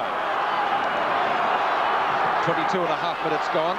14 points the difference. Hawthorn player tackled by both Lions there, but holding the ball decision not forthcoming against Loveridge, and it's going to be another bounce just on Fitzroy's side of the centre circle. I think they got Broden running around the ground as a loose man there, Pete. I'm not quite sure what position he's playing in. Knocked down by Deere, but it's going to be a free kick on the shoulder to be taken by Matt Rendell to give Fitzroy a little bit of breathing space. They've again got the loose man at centre wing. The player is Barwick. Seems to be on his own all day. Up to Quinlan at the back. He likes them like that. Couldn't take the grab. Richard Osborne. Grab maybe too high. Quinlan breaks clear. Gets the hand pass out to McIver. He's gone for a pass, but he's kicked it unfortunately straight to Buckenara. Harry Buckenara draws Conlon to him up to Lester Smith. Lester Smith over to Big Deer. Don't know why he gave it to him. He was collared onto Lester Smith again. He's gone for another hand pass. They're messing around. Hawthorn. A long kick would do the job. Langford does just that. Up to half forward. Byrne can't take the grab. Rendell backing up well. On to Roos, been a great player again today for Fitzroy. Roos to half forward, missed by Barwick. Backing up is Mackay. Loveridge over Leon Harris and on to Schwab. Schwab over to Lester Smith. He's covered. Back to Lester Smith again. Picked up by Loveridge at centre field. He gets shirt-fronted. Down towards Terry Wallace. Wallace a short pass. Trying to find Dunstan, and that's the first mark he's taken all day, I reckon. Got a chance to put him pretty close to them now from about...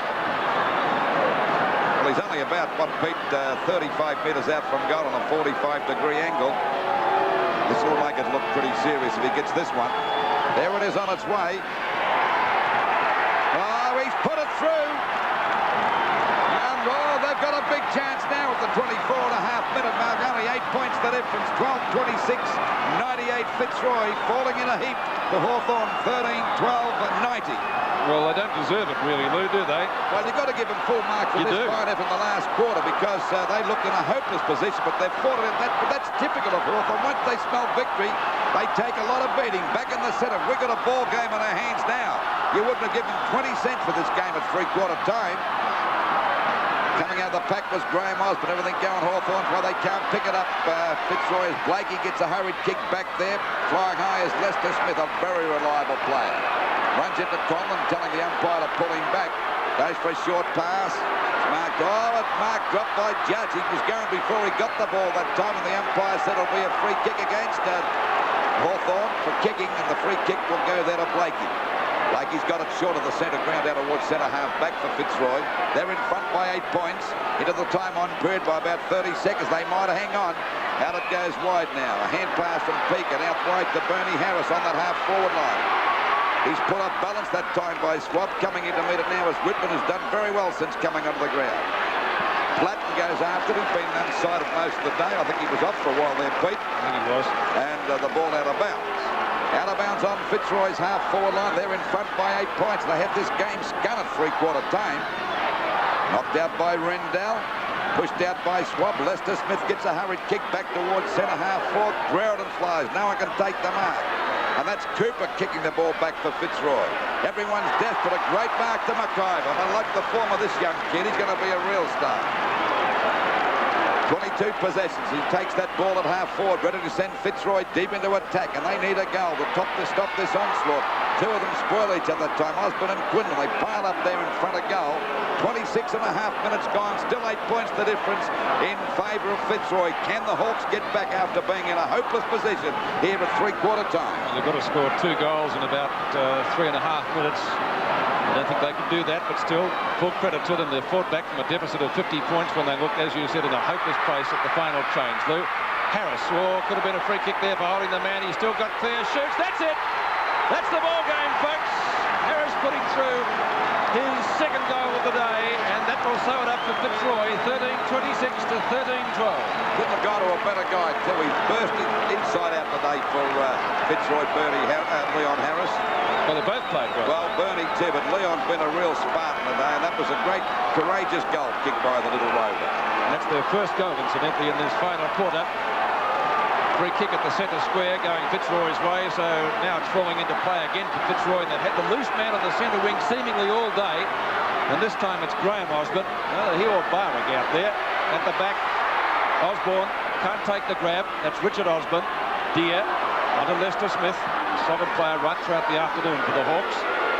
At the back is Brereton, at the front is Roos. Neither takes the mark. Judge tries to cannon into Rendell, does so holding the ball. So Matt Rendell to take the free kick. He's played very well since half-time, this fella, Pete. And Dermot Brereton having a few words to umpire Clayton. I think he's had about 29 hit-outs, which is a fine effort. Pert again. Well, Pert's my vote for best on the ground, Lou. I don't know what your thoughts are. To go along with that, I'd put Leon Harris pretty close to him, too. This is Paul Roos, one of the best defenders in the game. Out for Pekin on centre wing. Fitzroy playing keepings off now. And why shouldn't they? Because they've got the game in their keeping. With a short pass over the head of Platten, and the mark is taken by Leon Harris. Just about have him in the votes as well. Had a very solid 4 quarters of football, Leon. And they're going back the other way now. Well, they're just playing keepings up. They're playing timeout 28.5. That's okay. It's within the rules. I've never seen them kick backwards before. I'm amazed at what they do these days in football. And watching Bruce Abernathy, I think. No, God. Out towards the centre wing position. Byrne couldn't take the mark, knocks it further forward for Loveridge. He gets around McIver, onto Whitman, back to Platten again. Platten's kick is a hurried one up to half forward. Knocked away by Roos. He hits the deck. He's opposite number 1, Judge, is dispossessed by Blakey over the top. Tuck goes in solidly, and it's going to be a ball up Hawthorn centre half forward position. Time just about run out for the Hawks as we hit the 29-minute mark of the term. 14 points. Fitzroy lead by 104 to 90. Well, Hawthorn got within 8 points, Pete. They had a chance. Yeah, they were 50 points behind at three-quarter time. As you said, you wouldn't have given 2 bob for the game at that stage of the match. But they fought back well. Full credit to them. Full credit to Fitzroy. They've got the ball game. They've got the 4 points. Well played, Fitzroy. A thoroughly deserved victory. 13-26, 104 to Hawthorn. Very disappointing for 3 quarters. 13-12-90. The 1986 Victorian Football League Premiership season is proudly sponsored by Carlton, brewers of Foster's Lager, Australia's favourite beer. Fairly even first half in which the standard of play wasn't exactly great. Fitzroy's third term, though, in which they booted 8 goals 10 to 2 goals 2, set up the victory for them. But a superb fight back by Hawthorn in the final term. They got to within 8 points, Fitzroy finally winning by 14. As we take a look at the statistics for the game, and we see that the Lions, they were on top in all departments. Impressively, they had 29 more kicks, 27 more marks, 39 more handballs and 14 more shots at goals. Major goal kickers for Fitzroy. Richard Osmond got 3. 2 each to Quinlan, Rendell and Leon Harris, and for Hawthorn, 2 to Judge, Buckenara, Loveridge and Robertson. After the game, I went to the Fitzroy rooms and spoke first of all to Leon Harris. It was a great game. Yeah, we got the 4 points, which we were aiming at, no doubt about that, but they come back hard. We knew they'd come back hard, but it was great. To get the 4 points against Hawthorn, you know you play when you play against Hawthorn. A great difference between today's display and that of last week. What made the difference? I don't know. I think last week we prepared really well, the same as we did this week. Just last week they got the breaks, they started well, and they got the ball flowing, and we saw probably a little bit hesitant. But today I think we just let it flow, and to be we kicked a bit woeful. We might have had a real winning break at three-quarter time where they couldn't get back into the game, but fortunately we've got it. Gary, you're in the play really for 4 quarters down one end of the ground. Well, I started off in the forward line when we were kicking with the wind, so the ball was down there most of the time, and David threw me into the back line when we were against the wind, so yeah, I was with the ball all the time. It was coming down pretty fast too. Did you enjoy that?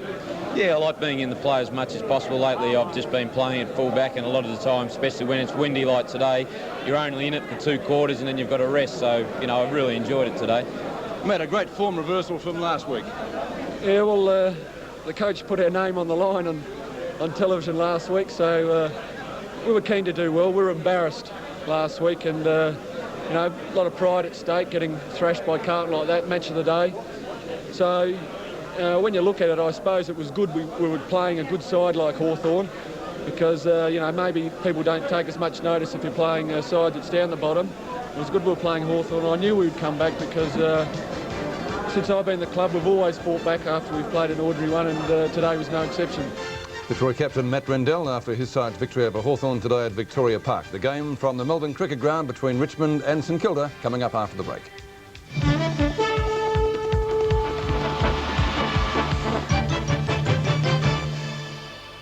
We've seen a whole lot of champions in Australia on NEC, Australia's champion colour TV. Seen them run through the ball, seen them hit and do it all. NEC, our champion colour TV. From the Champs in Colour TV comes a knockout selection of portables, like this handy little all-rounder. See the whole range of NEC's affordable portables at your retailer now, and you'll see why NEC is leading the field. NEC, our champion colour TV. We've still got 200 brand new Nissan Bluebird wagons at the fantastic low run-out price of $10,990, but they're running out. That's right, 4-speed manual Bluebird wagons for the super low price of just $10,990, but that means they're running out fast. Secure a spacious, economical Bluebird GL wagon for a never-to-be-repeated $10,990, but only until they run out. Remember when you had to go to the bank?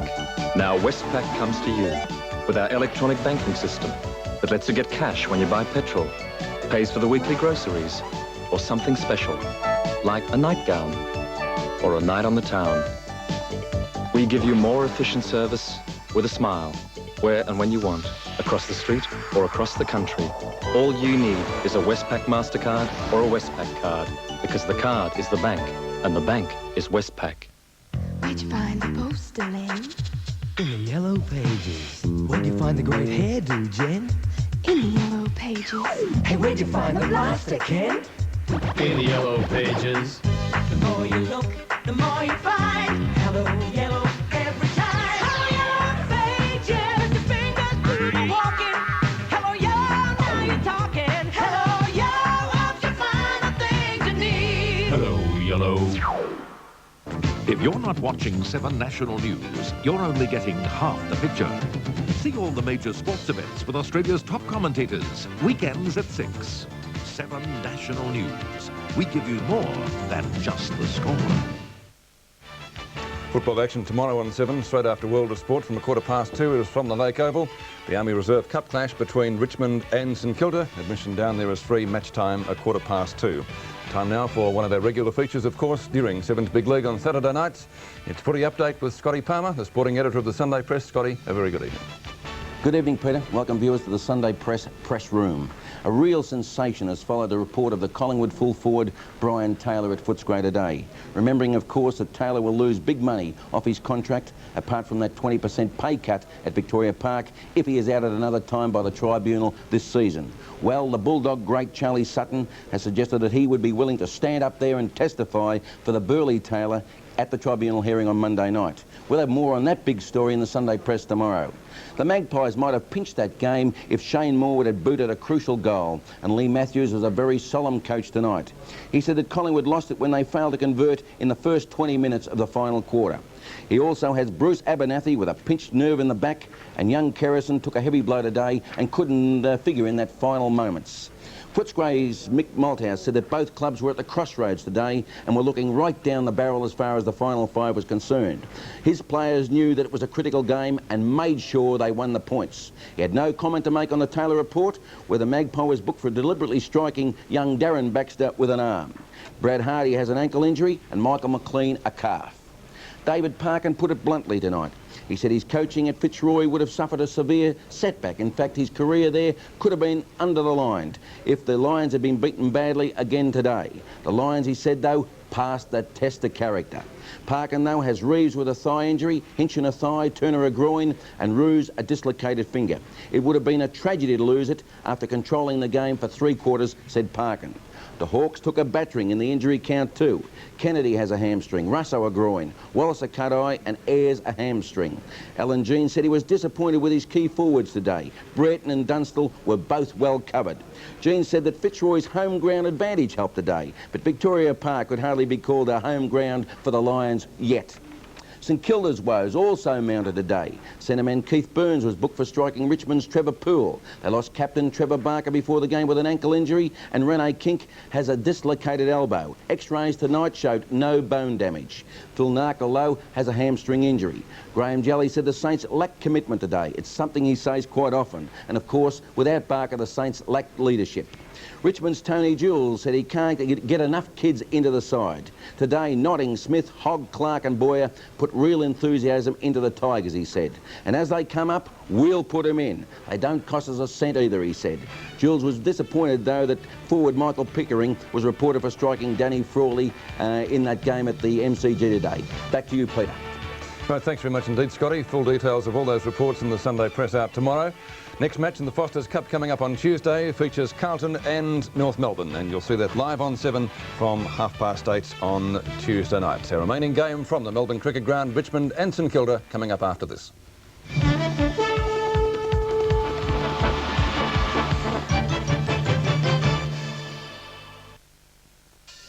Seems like those dreams are coming true. Looks like winning's back in style. You can feel Australia's smile, and we love to let it show. With a beer the whole world knows. Australia's favorite, Australia's fastest, Australia's favorite beer. Can National Neo high-top batteries climb a 30-story building? Let's see.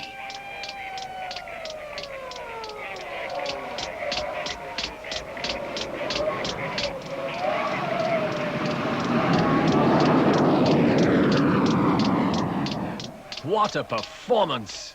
So go to the top with National Neo High Top batteries. From National. After making the Mitsubishi Canter not so squeezy, we weren't content to simply rest on our laurels. We designed a new Canter with tougher suspension, a bigger payload, and a choice of petrol, direct injection diesel, or gutsy new turbo power. We even gave it real big truck styling. The new Mitsubishi Canter, so superior, it commands respect. Your truck. The Archbishop was horrified by the nude photos of Prince Andrew's girlfriends in People magazine. The interview with the pregnant lesbians gave the editor of Etiquette magazine a heart attack.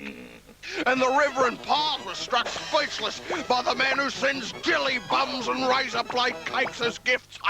But the guy in solitary went bananas over the calendar girl who hates wearing clothes. People, Australia's most amazing magazine every week. Ban it at once. 9:30 tonight. Why didn't you just tell me? Would it have made any difference? No. Have wheels? Will travel. I think I've licked the nurse's lament about long hours on your feet. The woman is trying to show us what she can do. Let her do it. At whose expense? The patients, the staff, mine? Hey, I don't want a roommate. What I need is a shot, and he's killing me. I don't doubt it. What the hell, you work here? I'm a nurse, okay? Yeah, well, I want a regular nurse. I don't want a half-size nurse, especially at these rates. Trapper John, 9:30 tonight. At the MCG today, Richmond and St Kilda lined up against each other, determined to carry on with their improved form of last week. That saw the Tigers notch up their first win of the season against North Melbourne, and the Saints give Hawthorn quite a fright down at Moorabbin. The cricket ground, however, hasn't been a happy hunting ground for the Saints against the Tigers, as they've beaten them there only twice, in 1965 and in 1971. In addition, Richmond kicked 34-18 against them there in 1980 and tallied up 31-25 last year.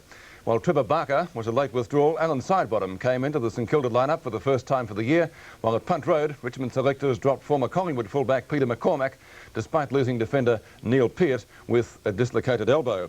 A replay begins at the 18-minute mark of the third quarter. Richmond is leading by 31 points. Our commentators at the MCG this afternoon, Jack Edwards and Peter McKenna. The kick out to Stephen Clark. He couldn't take the mark. He's got it over to Johnny Anir, who's had a good quarter. Anir to Poole. Poole back to Anir. Anir's got it. Centre wing review. They can move the ball when they go. Richmond up towards Pickering, who flies. Did he mark it? It was in the back set. Umpire Morrow to Michael Pickering on half-forward flank. Now Richmond are looking dangerous. Roach is led. Pickering chips it in front. It'll be over his head. No, he ducks back. Oh, good play by Frawley. McConville gets it across to Lamb, and away comes Jamie Lamb up towards half-forward. Sakaski is there. Couldn't take it. Joffa Cunningham was in there. I think he might be carrying an injury too. Egan gets it across there to Eustace. Over across there to Michael Roberts. Roberts runs to half-forward. He fires at the goal. Pickering from behind. Couldn't take the mark, and the ball was forced through for a behind to Richmond. Richmond moved their score to 12 goals, 80 points now. And St Kilda 6 goals, 12, 48 points. St Kilda new goal. Here's Fashini kicking in again. I'd love to ask why this has happened. I want to know what he's doing. Why look at at that. Poole. Yeah, I don't know. Don't know why he's down there kicking in from full back. Poole kicks it into Anir. Anir can come into the open goal. Bad defence by St Kilda again. Lack of discipline cost them another goal. And Richmond looking good. Richmond 13 goals, 8, and Anir's kicked 2 of those. 86 points. St Kilda 6 goals, 12, 48 points on the big league at 7. This quarter, I said in the first half that Johnny Anir was a very quiet player. This quarter, he's had 8 kicks and 1 handball in the 1 quarter, so you can see why Richmond have lifted when players like Anir are really firing around the packs. Tony Jewell may have had something to say to him at half-time. Who knows what happened there. At the bounce. Can St Kilda come forward and get a goal? The whistle sounds. It's a free kick going St Kilda's way. Will be taken by Sidebottom. He kicks it into ward little Bradley Gotch. He can run around this player now if he wishes. No, how many mistakes can you make in a game of football? And here's Anir coming in for kick number 9. That was a shocking mistake by Bradley Gotch. And Graham Jelly would be tearing his hair out. That was a mark to Jeff Hogg, I think. Yes, and he's too tall for Peter McConville. They've got big problems in key positions, the St Kilda side. Here's Hogg, a high ball, looking for Roach. Frawley and Roach. Oh, Roach nearly took a screamer. In went Pickering. Kicked up the ground there by Burns, up towards half forward. It's grabbed up there by Peter Budge. He brings it towards half forward. It's all Richmond, and the mark has been taken there by Philip Walsh. He gets it across to Chris Burton. Burton to half forward. Anir. Was he off? Yes, said the umpire. Play on now as we see Lamb. He's done all right since he came on. Over to Fashini. Oh, Gotch over his head. Lockett's playing out at centre half forward. He's caught with the ball. Play on, said the umpire. Zakaski out wide to Burns. Burns went out of the game after the first quarter when he got reported. Or was it second quarter he got reported, I think. But it's down towards the forward pocket and over the line. Boundary throw-in will take place in St Kilda's half-forward flank position. St Kilda need a couple of goals to get back into the game. They're making some mistakes, I'll tell you that much. Jones and Clark, the ball with Roberts. Roberts gets it moving to the wing position out of side. Going back to try and take the mark is Poole. Side bottom was tripped. No free kick. The ball on the turf. Now it's over the boundary line. We'll see a boundary throw-in. St Kilda fans very, very vocal against these umpires this afternoon, and I think they may have some reasons for that too. Boundary throw-in. Clark opposing side bottom. Side bottom got it out. Can he find a rover? He has found one. Cronin's kick high. Up into the half-forward zone. Over the heads of the ball players concerned. Now a chance for St Kilda. Peter Budge, was it? In toward the half-forward zone. But the defensive Smith of Richmond is too good. Been a good player. He has. He finds Anir with a hand pass. Not again. Yes, Anir doing well. Been a good player for St Kilda. This fella too. Gamble couldn't hold that mark though. Bauer got a hand pass out to Notting, who's done well. Notting's hand pass to Egan. He's got the whole paddock if he wants. He looks for Roach. Up he flies, can't take it. Frawley taps it away. It's on the turf. Another chance for Hogg. Gets it back out to Egan. Egan goes on the left foot. It's just missed and hit the post. It was never going to be a goal from the time it left the boot. It was trying to get back and hit the post. And another one behind to St Kilda. To Richmond. Richmond 13-9-87. St Kilda 6 goals, 12-48. Hello, Fashini didn't kick in that time. It's been kicked in by Elphinstone. Toward the boundary it travels. May finish there too. It's going, yes, it was out of bounds. The umpire hasn't signalled yet. Lamb tries to bring it forward. Can't pick it up. It's hooked out to Eustace from Walsh. It's a high kick up toward the forward pocket. Pickering can't take the mark. Now here's a chance for Frawley. Oh, it's straight up in the air. He's kept it back in play though. Side bottom went up. Walsh gets a hand pass out to Roberts. Roberts waits for it from Notting and accepts it. It's holding the ball. Yes, a beautiful tackle by Hodges. Oh, gee, look at that. No love lost there as we see. Over it comes there to Elphinstone. No, it wasn't. It was McConville getting it down to Lockett, playing at centre half forward. Lockett, I think he should be back at full forward in my book. That's his best position. He's going to go for the long kick. It's a beautiful long driving kick. A chance. Oh, yes. It's a mark to the big fella. Wow, Jones has ducked back and taken a strong mark in the goal square, and they want plenty more of these, Jack, at the 24-minute mark of the third quarter. Yes, they're trailing by some 39 points, so it's 6.5 goals they need. This should be one of them. Not impossible. They want a little bit of confidence, Peter. They've been making some stupid mistakes, fundamental errors. And from this shot, right off the end of the goal square, on its way, oh gee, tried hard to miss it, but eventually it did get through. Richmond 13-9-87, St Kilda 7-12-54 on Sevens Big League after Jones kicks a goal.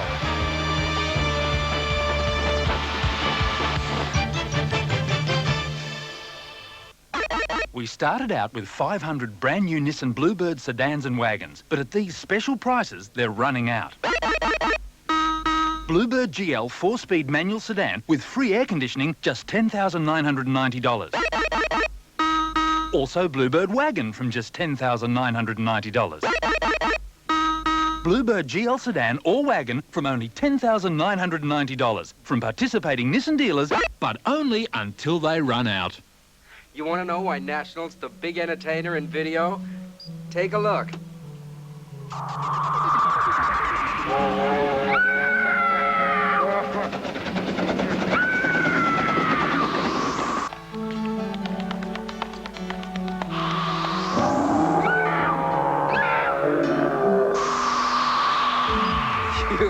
You want videos that put more into your video? You get them.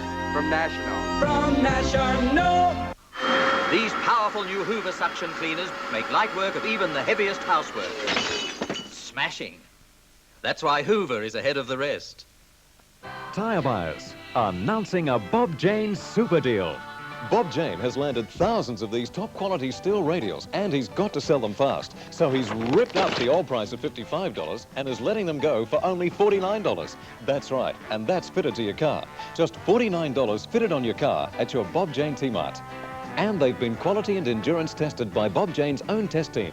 So drive in to your nearest Bob Jane T-Mart tomorrow and get fitted up with these at only $49. One has a chauffeur, an estate and a lover. The other has children and a husband. Stephanie Powers as identical twins who share nothing in common except a desire to trade places. A fantasy adventure where nothing can go wrong as long as they keep their game a secret. A secret from everyone. A game of deceptions. Barry Bostwick, Brenda Vaccaro, Gina Lollobrigida and Stephanie Powers in Deceptions, premiering over 2 incredible nights, Sunday and Monday at 8:30 on 7. That cop killed that boy. 8:30 tonight. You rammed that car. They rammed us. He jumped out of the car and he was crazy. Look, man, I'm telling you, the cops tacked us. Conflicting reports. Whatever happened, I didn't do what they're saying. A person on PCP can be a raging tiger one moment and totally calm and rational the next. Had no right to put a bullet in my boy's head. That's what I'm trying to get at. Anything is possible on PCP. Quincy Emmy, 8:30 tonight on 7. Well, they haven't been able to get it down to him in this quarter, and I think that's why they've moved him out to centre-half forward. There's side bottom. Kicked off the ground there by Whitty. Grabbed there by Jimmy Jess. Caught with the football. Play on, said the umpire. Mark Eustace hooks it high. Ducking back his side bottom. Couldn't take the mark. It comes loose to half forward for Richmond. It's grabbed by Lamb. Lamb out wide as he finds Whitty. Whitty onto the left foot. Kicks it long. Here's a chance. Should be a mark. Yes. Now this is where that he should be playing, Silvio Pescini. He's been down in the back pocket. He should be down where he can kick those miraculous goals. Well, you certainly can't kick goals if you're kicking off from full back, Pete. You can't do that, can you? He kicked 7 one game this year. I know, he wasn't playing the full back position, though. There's the shot for goal, not a good one. That's why he's down the back line, Jack. And it's out of bounds. So a boundary throw-in taking place in St Kilda's forward pocket position. We're into time on by just over a minute. 8 kicks to Pescini. You can the ones he's used at full back. 18 kicks. Boundary throw-in taking place. Lockett does the ruck work. A snap by Cunningham. Oh, it's just missed again. And St Kilda, they give anything for a couple of quick goals, but they just can't get them. The scoreboard shows that. 7 goals 13 to 13 goals 9 is the story on the scoreboard. And now it's a chance for Richmond to go forward if they can gain possession from here. There is every chance too. Graham Landy from half-back started off on Rene Kink, who went off the ground with a suspected fracture of the arm. Trevor Poole's had a fairly good day. He kicks it long. Look at that. That's the way to play it when you've got a good full forward. Daddy Frawley over the back. Here's Notting. He's got it. Oh, he snaps it over his head as he kicked it. Yes, it's a goal to Dean Notting, and that's his 4th, a great goal. Was a good goal. A lot of pushing and shoving going on down there. Danny Frawley pushed the opposition out. But Richmond on 14-9-93, St Kilda on 7-13-55, and you're on 7's big lead. Yes, a little nudge out by Frawley. Well, there was a bit of a nudge that time to Michael Roach from Frawley. The umpire did not see that one, but only a gentle one, and most fullbacks get away with that time and time again. As we see back to the centre of the ground. Jack is a former fullback, not impressed by that statement. Back to the centre of the ground. Here comes Sakaski. Now, what the umpire said was a bit high, I think, against Lockett, and the free kick is going to Egan. But they have demoralised St Kilda in this quarter as the mark over the back is Elphinston. Play on, said the umpire. I thought he threw that. Notting over there to Bauer. Brendan Bauer into the open goal. Stabs at the ball. Don't tell me it's another one. It is. That would be Bauer's first, would it, in senior football? I think so. Brendan Bauer kicking a goal in his first senior game. So Richmond on 15-9-99 and St Kilda 7-13-55 on 7's big league. And in this term, Richmond have gone from 8 goals 5 to 15 goals 9, making a quarter of 7 goals 4 at this stage. And St Kilda have added 2 goals 4. So They're certainly doing well. Roach in the ruck by the looks of things. Well, Roach has had a tough time down there against Frawley. I said he's kicked 4 goals. There's Eustace getting the kick in, looking for Notting. Well done. Grabbed there by Lamb. He's done a few nice things since coming on the ground. Another one there, yes, on the left foot, down towards half-forward where Jimmy Jess has been pretty solid today. Burton's been a good player also. Richmond and the Near has had a brilliant quarter. This is about kick number 10 for the quarter as he brings it towards Pickering. He can't take the mark. Elphinston in his right position at half-back. He breaks away with the football. A bit of tough work going on there. It's with Whitty. Whitty picks it up. Shepherding good as Whitty comes away with the football on the left foot. Up towards Wow Jones. Over the back of the pack is Jimmy Jess. Now what's happening here? It's a free kick Richmond's way. Going to Graham Landy. Yeah, they've had some free kicks, all right. Landy with this free kick. Hand passes to Roberts. Wasn't a good hand pass. Could have messed it up between them. Poole leads out into the vacant half-back zone. He's all by himself. He'll hand pass down the flank now to Eustace, who'll give it over to Anea, and Anea will take it down the wing position. Anea can see Pickering. He's gone toward Pickering or Poole. Neither take it. Good defensive work on that occasion by Hodges. Hodges looking for somewhere to go. Hand passes into the centre. Gamble takes it. Hand passes up to Grant. Grant in trouble, being chased by Roberts. Just got the kick. Big Jones, one hand. Hard to take. Lockett breaks away. Shoots it. Goal! And he has put it through for a St Kilda goal. So the 21,600 people who are in attendance witnessing that goal by Lockett. But Richmond on 15-9-99.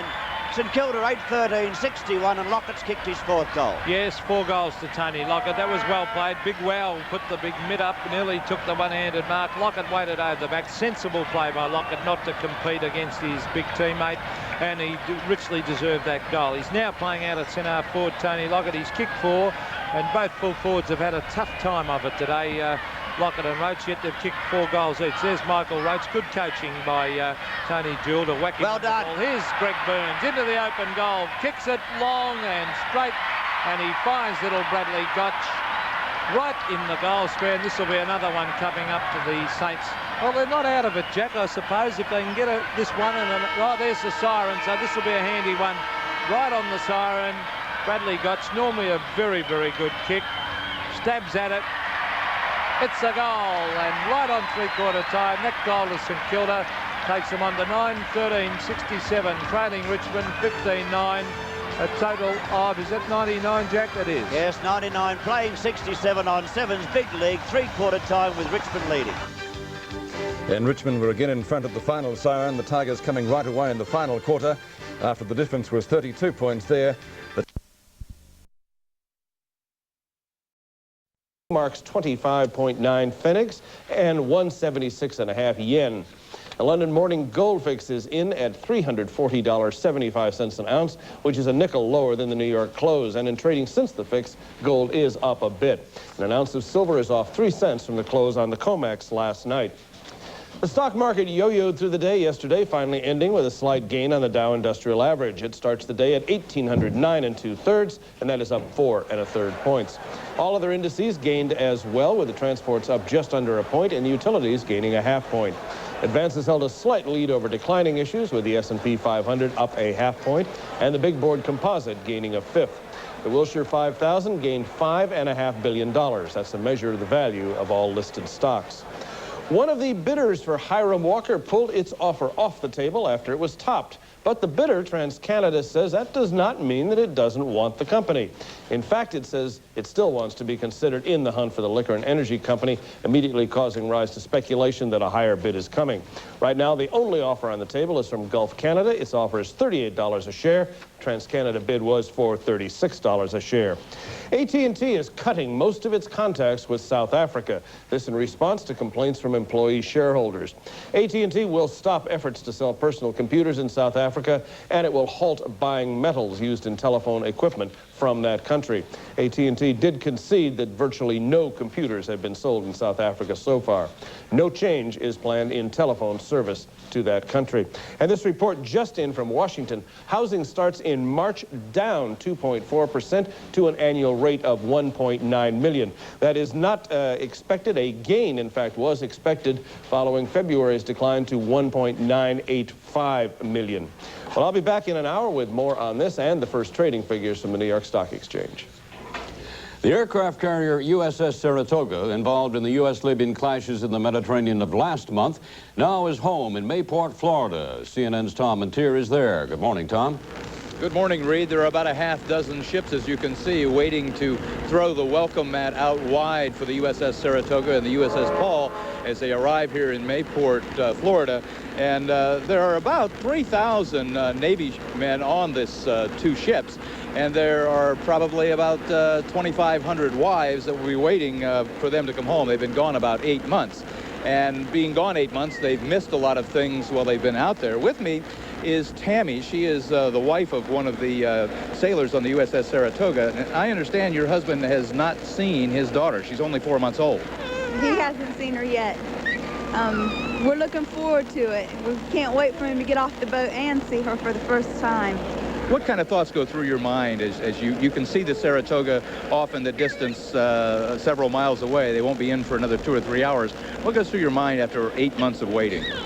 It won't be long now, and I can't wait for him to be able to share with me what I've shared with her. You had to be very concerned while they were off the coast of Libya and involved in that situation there. Were you really worried? I was concerned, but I back him for what he does.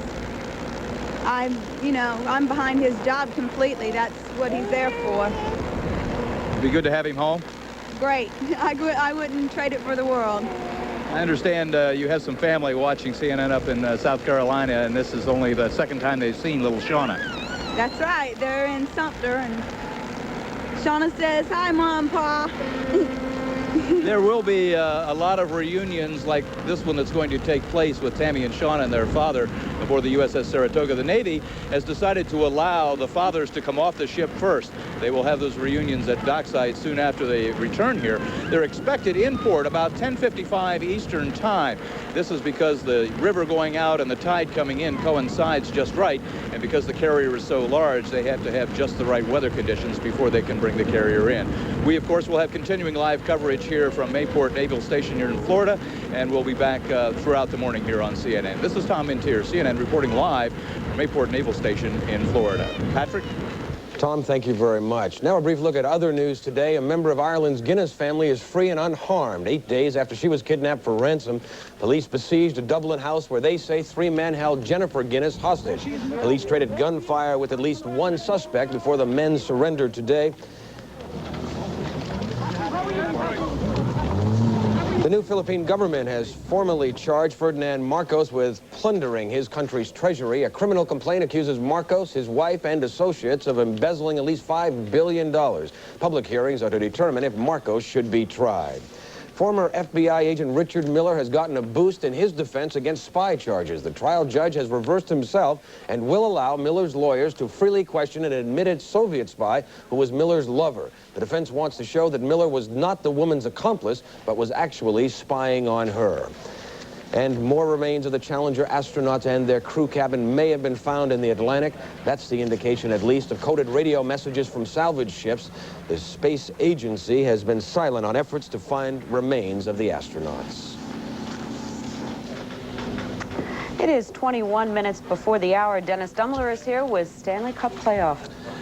Flyers fans, among which you are one of the number, not very happy folks this morning. The Rangers finished the regular season 32 points behind the Flyers in the standings in the NHL, but come playoff time, the Rangers were the ones to get it all together, and last night eliminated the Flyers from competition, taking it 5-2 at the Spectrum in Philadelphia. The Flyers on the regular season may be the second best team in the league, but last night Bob Froese makes a kind of a silly move. In his own end, he didn't get the puck cleared well enough, and Pierre LaRouche cashes in after he got the nice pass back from Kelly Miller. It was a 1-0 Rangers game, but between the pipes for the New Yorkers, John Van Beesbrook was the real story. He stopped 34 shots on goal, some of them in spectacular fashion.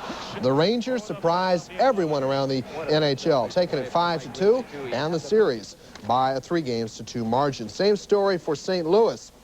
The Blues getting past Minnesota with a victory last night at the Metrodome. It was 6-3. St. Louis over the Minnesota North Stars. The North Stars can start playing golf or something this summer. Baseball news for you. The Cubs ace in the bullpen lost for the second time already in this young season as the Expos battled back to beat the Chicago team in the home opener for Montreal. Lee Smith was saddled with the loss in an 11-inning decision that goes Montreal's way as he walked in the game-winning run in the 11th, 4-3 that final. Elsewhere, it was San Diego over Los Angeles. Dave Parker drove home 3 with a 3-run homer, leading Cincinnati over Atlanta, with San Francisco losing their home opener. Phil Garner had a pair of homers for Houston in an 8-3 victory and a postponement due to bad weather in Philadelphia. In the American League, Seattle scored 8 in the first inning. Danny Tartable's grand slam, the big blow there, and they went on to defeat California 9-4. It was Oakland pounding out 16 hits en route to their 8-2 win over Minnesota. The Yankees, in front of a crowd of only 3,223, the smallest crowd to watch the Yankees play anywhere since 1970. The Yanks defeated Cleveland in Cleveland 6-2 in a postponement in Chicago due to bad weather. Back with more sports in the next hour, and Daybreak for this hour will continue right after this. France's love affair with wine dates back many centuries. The Bordeaux region in particular is blessed with a harmony among the earth, the sun, and the vine. No visit is complete without a little tasting of the grape. Just 30 minutes north of Bordeaux is the Chateau Margaux.